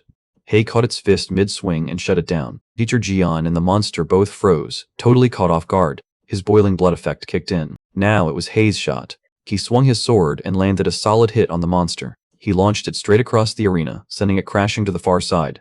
The monster pushed itself up and knelt there. Out of nowhere, a light flashed down from above. It was Hei's sword, shining like it was ready for the next round. Right at the end, the monster snagged it with both hands. Hei powered up and the dark sword heart thunder kicked in. Right at the end of the blade, a dark orb popped out, landing just a few inches from the monster's face. Right after that, the whole thing just blew up. There was nothing left of the monster except its foot. Spores started floating out everywhere. Teacher Jian couldn't believe he knocked it out in a single shot. Hei could tell something was up. He glanced up at the sky. He looked over and spotted another monster. This one basically looked the same, but it had a huge eye right on top of its mushroom cap. The mushroom cap slid right off its head and rolled away. The mushroom cap suddenly shot out spikes. Out of nowhere, it shaped itself into a missile and dropped straight at Hei. Hei got ready, locking his focus as the hit was about to come. Missiles started flying everywhere as the monster just let loose on them. Everyone else totally lost it and started running everywhere. Since there was a barrier blocking the way out, they just scattered in all directions hoping to find any way through. Hei threw up a quick hand sign. He got ready to fire up the stolen golem shield formation. The students looked around, realizing the blast would cover everything. No matter how fast they ran, there was just nowhere to go. Someone was about to get smacked. The thing blew up right next to the student's face. The blast was massive. It set off a chain reaction. All the other missiles blew up at the same time. He got ready, steeling himself for whatever was about to happen. He thought something bad was about to happen, but nothing went down. He was actually good. They were honestly just glad to still be breathing, so they took a second to celebrate. But in the back of their minds, they couldn't stop wondering who went all out with that huge defensive setup. That thing sucked up a ton of magic and energy, so whoever did it had to be one of the top students for sure. The shield bounced around everywhere. Yin started to notice he just couldn't be that cold-hearted. He ended up helping out his classmates, even the ones who never really tried in school, and when it came to the kids at the top of the class, during the cultivation university exams, everyone always had their eyes on him. Hei was running low on magic, almost out. He figured the mushroom cap floating up in the sky had to be just as drained. It just fell apart right in front of him. The monster clenches its jaw tight. It just vanished. Out of nowhere, it popped up right next to Hei. He quickly slid his sword over to him. He saw the monster coming at him and jumped right before its fist could hit. He started keeping his space from her. 1 second, he thought he was clear, but the monster had already popped up behind him before he could even react. He blocked the punch with his sword, holding his ground. Black sparks started to flicker off his sword. He went for another swing. The thing took the monster's head clean off, and the rest of the body just stumbled backward. The head grew back almost instantly. It looked just like it did when he first got it. He charged up his blade with lightning, and taking off the monster's head was easy. But then the head just grew right back, so he realized the real weak spot wasn't there. He started thinking the vital point had to be somewhere in the torso. The monster just pulls its face open, like it's unzipping a hoodie. There was an eye right in the middle of the forehead, clear as day. Just like that, it disappeared. Hei realized it started picking up speed again. He noticed exactly where it showed up. He swung at the monster, but it dodged fast. He swung and landed a punch right on his side. He got knocked back hard and started coughing up blood. The monster shot around him so fast, it was almost impossible to keep up. The move was so quick, it left the blur hanging in the air, kept looping around him, not letting up.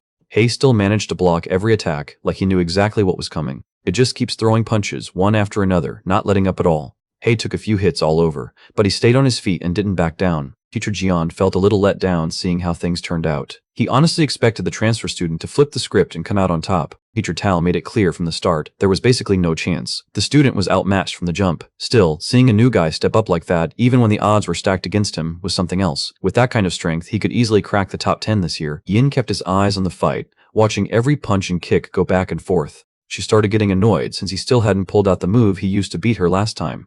Hei got shoved backward. The monster moved insanely fast, way quicker than he could react. Every time it got ready to attack, it sped up out of nowhere, and he could barely track it. No matter how hard he tried to defend himself, most of its hits still got through. He could only block a little before the rest landed. He was rocking 150% damage, so his boiling blood skill kicked in automatically. He got ready to fight, locking into his stance like he's done this 100 times before. He takes off, sprinting straight ahead. He lifted his sword, ready for whatever was about to go down. Teacher Jian just stood there, looking confused. He'd already set his stance, but he wasn't doing anything. For a second, he actually thought the other guy had just given up. Hei suddenly dropped a move called the Heavenly Law of Annihilation. The energy surged all the way up to where Teacher Jian was standing. It straight up shattered the barrier. Teacher Tao couldn't believe how fast the barrier broke. He'd been going all out, trying everything, and still got nowhere, but now, it just crumbled like it was nothing. He started thinking maybe he wasn't even good enough to be a teacher, and honestly kind of wanted to just give up. The monster had just vanished. Hai got himself a durian fiend core. After letting it grow for a while, a beastmaster can actually control it and use it to back him up in a fight. The system kept pushing him to finish the ritual so he could unlock the Heavenly Law of Annihilation. He moved his hands around, finishing up the ritual. Teacher Jian was honestly stunned. That last move happened so fast he couldn't even track it. Right after, he told Teacher Dao that he's got way more potential than just making it into the top 10 at school. He might actually be able to go toe-to-toe with the best of the best. Teacher Tao just sat there, stuck in his own thoughts, annoyed at himself for messing up. Later that day, he and Yin were just chilling, walking through the park. He just leveled up to the 9th layer of the condensation realm, which was pretty wild. Now, he could actually teach his advanced moves to other people. Yin pulled out her phone and noticed his name blowing up online. People kept talking about him like he was the wildcard transfer, the one nobody saw coming. They were already saying he'd have no problem getting into the best cultivation schools. She noticed him waving his hands around, so she got curious and wanted to know what was up. He told her he was just paying his health insurance, like it was no big deal. He handed over 30% of his training gains and merit points from the session straight to the Divine Dragon. He realized he wasn't getting fixed up like before. Turns out his healing only kicks in once the health insurance payment goes through. He could tell she wasn't the same anymore. The money he tried to send her just got stopped out of nowhere, like something shady was blocking it. He kept his eyes glued to what was happening, not missing a single move. The sky got swallowed up by a huge black cloud, blocking out all the light. The whole place around them got covered. This place was known as the Black Abyss Forbidden Zone. Once someone was in, there was no way to escape or see anything from the outside, and nobody could see in either. People usually set this up when they wanted to take someone out for good and make sure no one else found out. A kunai came flying their way. He blocked it with his hand golem, just in time. The kunai was rigged, so the second it hit something, it blew up. Yin backed up a bit, putting some space between himself and the others. She ended up trapped in this weird, dark puddle that wouldn't let her move. She got completely swallowed up by it. He waited as the smoke faded away, eyes locked on what was about to show up next. He thought it was pretty cool how they pulled it off. They set up a tiny explosion seal right on a kunai, then used some non-stop fighting move to pull a disciple right into it. Hanako rushed straight at him. She went for a swing with her sword, but he caught it with his own, blocking her move. She took another swing. The thing smacked right into his hand. He noticed she wasn't going for a real hit, she just swung with the flat side of her sword. He let go of his sword, just letting it fall. Hanako just leaped forward. He starts to pull back, putting some space between them. He wondered if she pulled off that whole move just to grab his weapon. She let him know her dad told her to take him out since he was getting in the way of her going to college, but she wasn't into that kind of stuff, so she decided to just take his weapon and tell everyone he was handled. If he wanted out, he had to bounce from the country and forget about college entrance exams for good. But if he showed up at school and kept crushing it at the top, the Ying sect guys would never leave him alone. Her sword lit up. He got a notification from the system saying the mission for the Weapon Cloud Ruin Guide just kicked off. Right after that, everything turned into a straight-up battle for control. Out of nowhere, dark smoke started wrapping around both of them. She looked at him, totally confused, trying to figure out what was going on. She took off, launching herself into the air without thinking twice. He landed on a branch and just stayed there. Her eyes went wide. She looked around and realized she was somewhere totally new. She made her way up and landed on the roof. She honestly couldn't figure out how she landed in that spot. Hay told them this place was called the Realm of Past Reflections. Basically, it was a hidden spot where you could see old memories play out, but you couldn't mess with anything. The blade was next level and somehow synced up with her, so right after she grabbed it, she kicked off this post-payment mission. The mission didn't really ask for permission, it just yanked everyone straight into the realm. She looked down and realized the stolen blade wasn't in her hands anymore, it was just gone. He explained to her that the real paid blade was probably still hidden somewhere in the secret realm. If they couldn't track it down, there was no way the blade would come back to him. Someone started singing, and everyone heard it. She knew the song right away. Then she spotted someone booking it toward the house. Back then, Hanako was just a kid. She got to the door and let her dad know she was back. She froze, eyes going wide as everything hit her all at once. Nobody inside made it out alive. She called for her older brothers and sisters, hoping they'd hear her. She spotted her mom with a sword stuck right in her side. Someone finally spotted her. It was her senior brother. She couldn't figure out why he was rocking the Ying sex outfit. She watched him come closer, that weird grin on his face, and started wondering what he was up to. Back when Hua was only in 5th grade, Shinwei moved quickly, hopping from branch to branch. She started tossing knives, and every single one hit the target dead on. Bullseye showed up. She dropped back down. While she was up in the tree, a woman sitting on a branch let her know that her moves were way better than what she could do back when she was that age. Turned out, that woman was actually her big sister. Her name was Hua Qianjing. She let her know that she forgot one. He spotted the target hiding out behind another tree. Qianwei just chucked a knife right at it. Tianjing couldn't believe what she just pulled off. She launched a second knife, and that move actually made the first one switch directions while it was still flying. The knife landed right on target. She pulled out another knife and let it fly. The thing slammed right into the tree. The hit was so strong, it left a hole behind. Tianjing leaned in for a better look. No one saw it coming. Qianwei pulled the knife from behind, catching everyone off guard. She was dying to find out if she got it right. Tianjing told her she made it through. It was getting pretty late, so they headed back. Tianwei let her dad know they made it back home. Her dad gave her a quick pat on the head, wanting to know how practice went. She told him she nailed every target, even the tricky one hiding behind the big tree. They were just talking when, out of nowhere, someone came up and cut wood. It was Hua Zhang from the Hua clan. She saw that his sword moves were even better than before. Tianjing wanted to know if his dad was actually serious about teaching him the family's iron wall blade move. His dad didn't say yes right away, but he was thinking about it. Even though Tianjing wasn't part of the family by blood, he'd basically been around for 3 years, so he kind of felt like one of them. Over the last few years, he noticed the guy was always respectful and had a really straightforward way about him. Jum always showed up with a cup of tea for him, keeps pushing himself, grinding through the pain and tiredness, never letting up. He always kept it real and owned up to his mistakes. The master really believes he did a solid job as a student. The sword kept moving and went straight through the chair. The blade slammed straight into the master's chest, dead center. He wondered why Jung acted like that, but Jung just let him know he never really fit in with the group. He let everyone know he was actually from the Ying clan, but he switched up his name and laid low there for 6 years. The whole time he was just grinding, trying to pick up their iron wall blade moves. Now that he finally got it down, taking out the whole clan just made sense to him. His master warned him that stabbing wouldn't get him anywhere. There were still people outside in the courtyard, and they'd make sure he paid for it. Out of nowhere, someone reached for the door. Yan Jing showed up. Even with her chest hurt, she pushed herself to walk over to her dad. It was over pretty quick. He froze up, his whole body shaking as he watched his daughter slip away right in front of him. He lost it. That beast really went after his family with poison. Jing explained that the Ying clan always had this rule. Whenever they picked up a new move, they'd end up wiping out a whole clan. He thought it was kind of a bummer that his youngest daughter wasn't back from school yet.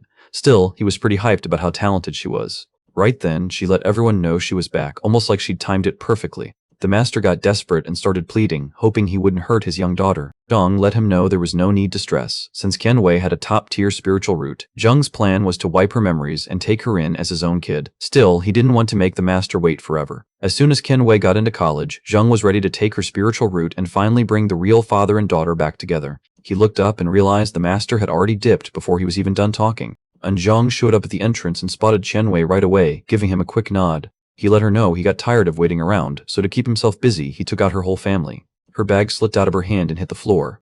He made up his mind right then he was going to take this guy out no matter what. She started chucking knives his way. He didn't move at all. He caught those knives with his sword like it was nothing. Right away he realized she was pulling out the omnidirectional flying dagger move. Qian Wei was known for that in their clan, always aiming for those blind spots. But honestly, he put so much time into the iron wall blade technique that her attack just didn't land at all. A dagger slammed into the roof.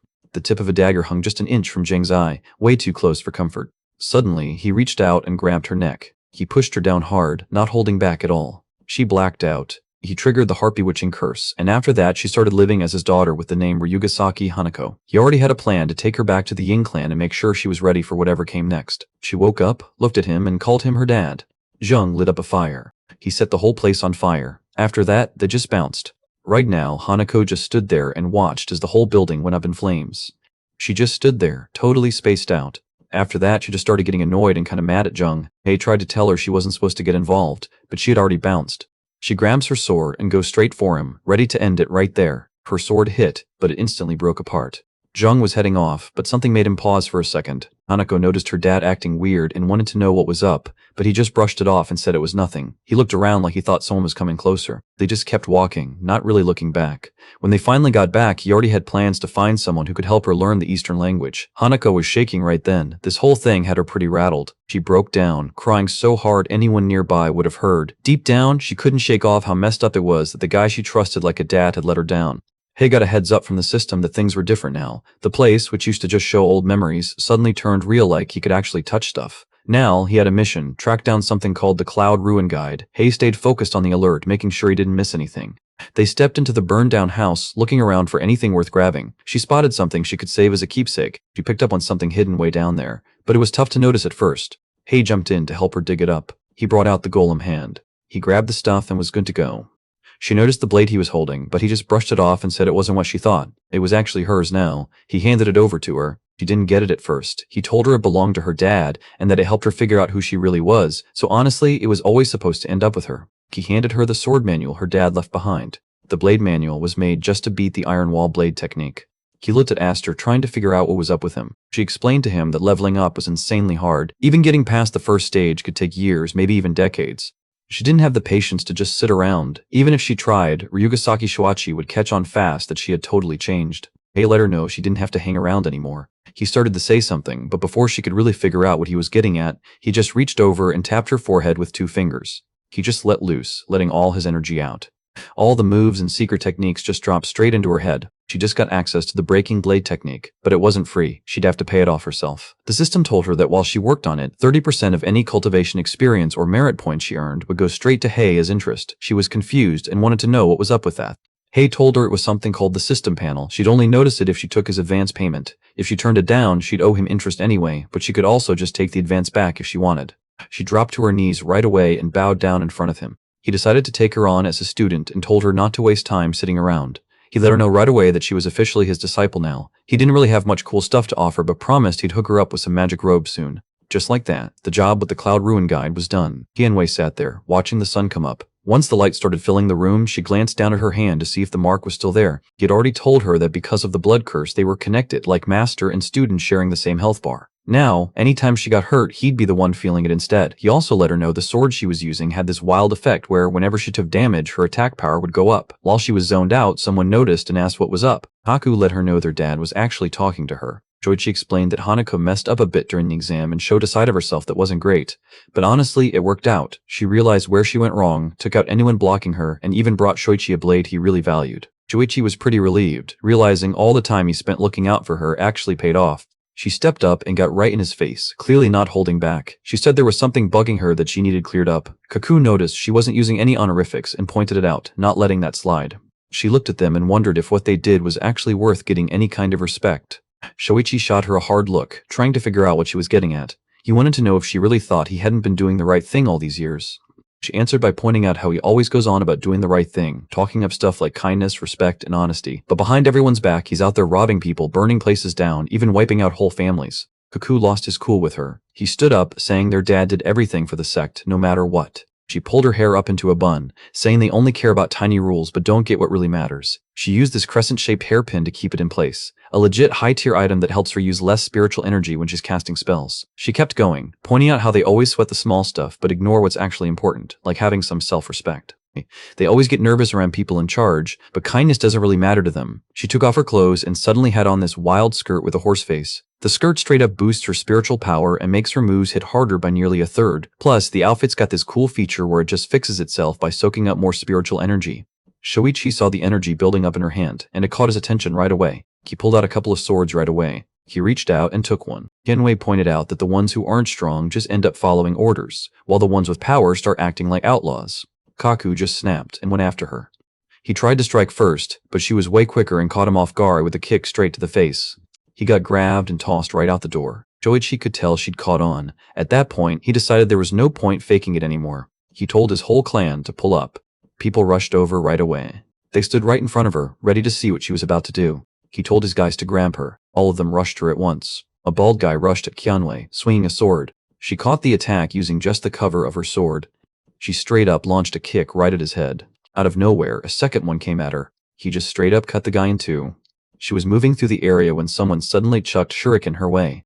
She launched her sword straight at the guy coming at her. The thing went straight through his neck. The attacker hit the ground, and everyone else just froze, not expecting that at all. She didn't waste a second. She dove in to snatch her sword, and suddenly, they closed in around her. Both of them rushed in at the same time. She stepped up and stopped the attack with her sword, not even flinching. They stayed on her, never letting up, waiting for the right moment to take her down. They pushed forward with their swords, but then someone else slid in from the side, aiming to catch her off guard. She spotted it and instantly fired off a wall of lightning, lighting up the place in a split second. All the attackers got taken out at once. She blasts straight up and smashes through the roof. One of the guys started searching for her. She took him out instantly, slicing the guy under the roof hole before he even knew what hit him. She was crouched down, and that's when another guy saw his chance and swung at her. She sliced his arm without hesitation. Then she took down the next guy by going straight for his head. She just kept dropping them one after another. The dudes around her couldn't wrap their heads around losing to a single girl. Even with all that chaos, they tried to stick together and not fall apart. Everyone else just stood back and watched. They definitely knew better than to jump in. The guys who actually tried to fight thought numbers would give them the edge, but they were clueless. That kid had already been picked by their sect leader for a reason. Even if she wasn't born into the clan or didn't have his natural skills, nobody in the group could touch her when it came to sword fighting. Okawa Minta, one of the top 3 sword masters in the Ying sect, realized Qianwei wasn't going to chill until one of them showed up to handle things. Nagano Nakayusu, who was also one of the top 3 sword guys in the Ying sect, was on the same page as him. He wanted to know why the dude was just chilling on the side, watching everything go down instead of jumping into the action. Minton knew what he was doing. With the other 2 keeping an eye on him, he wasn't about to rush in and get wrecked. His whole quick draw move only worked if he picked the right second, so he just stayed patient, waiting for a shot. After some time, the body just ends up in pieces. Yanhui was totally wiped out. She can barely keep herself on her feet. Minton knew this was his moment. He pulled out his sword, ready for whatever was coming next. He rushes straight toward her. She noticed something was off and turned around to check.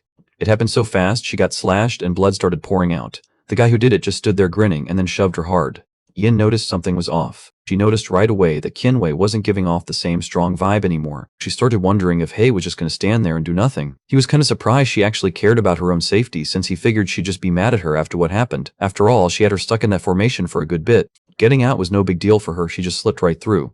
Once she was out though, everyone had already dipped. For a split second she wondered if he'd bailed and teamed up with the other side. He let everyone know he was actually trying to help out. He put up a barrier around the building, locking it down so no one could get in. A bright gold barrier showed up and covered everything around. Yin was confused about why he thought trapping everyone from the Ying sect was the move. The thing was, Chunhui got stuck in there with them too. He nearly let it slip that the dragon could just take the hit for her, but he quickly switched it up and said he'd handle it himself.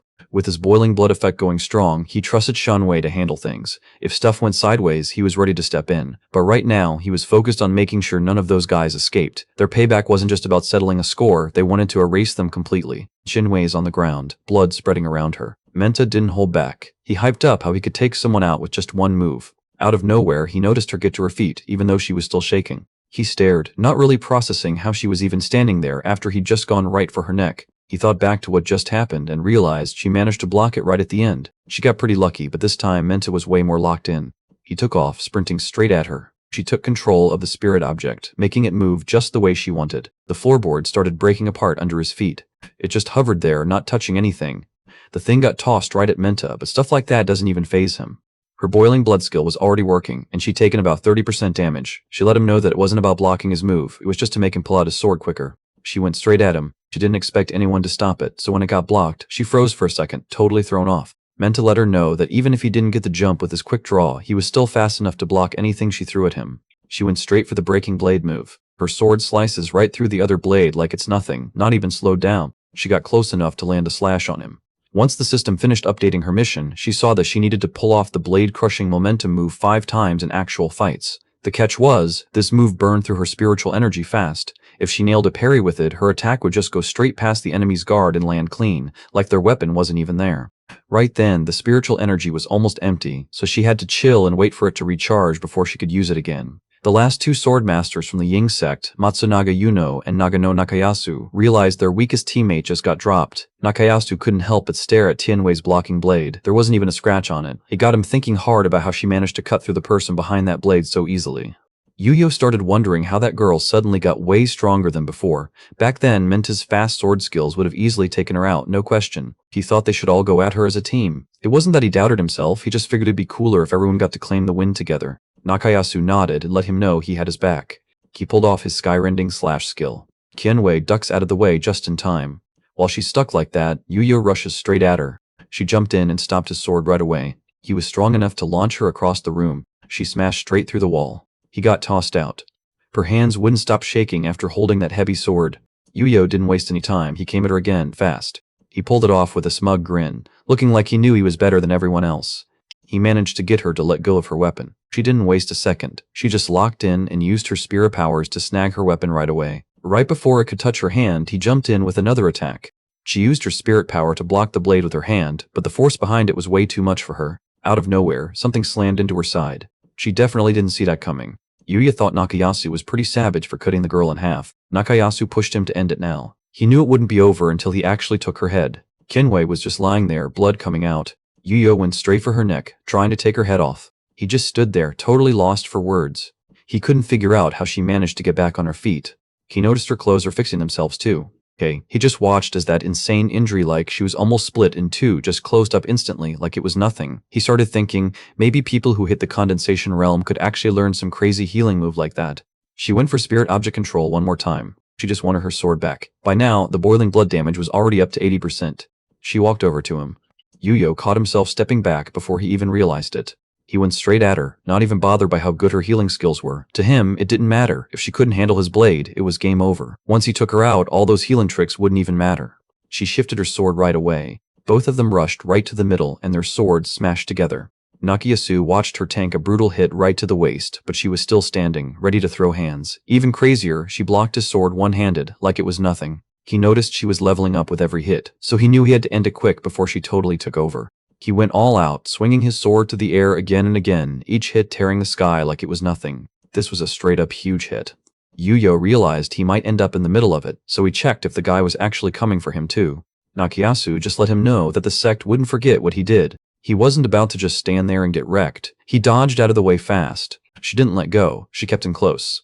He got grabbed and pulled in front, basically turned into a human shield. Blood covered everything. The whole scene was brutal. Hayasu saw blood and chunks flying everywhere when the explosion went off. After a while, everything finally calmed down. He looked around and realized she wasn't there anymore. He picked up on her presence behind him and instantly went for the attack. She dodged the swing by quickly twisting out of the way. Her hand slammed down onto the ground. She was back on her feet, energy refilled and ready to go. That heavy-hitting sword move was back in play, but he stepped up and stopped her attack just in time. He thought she could really take a hit, but he wasn't worried. He knew his sword game was strong. Her blade slices straight through his sword, leaving him wide open. He was caught off guard. He barely had time to react before he was cut straight down the middle, like it happened in an instant. He saw the First Lady. He glared, clearly not holding back how annoyed he was.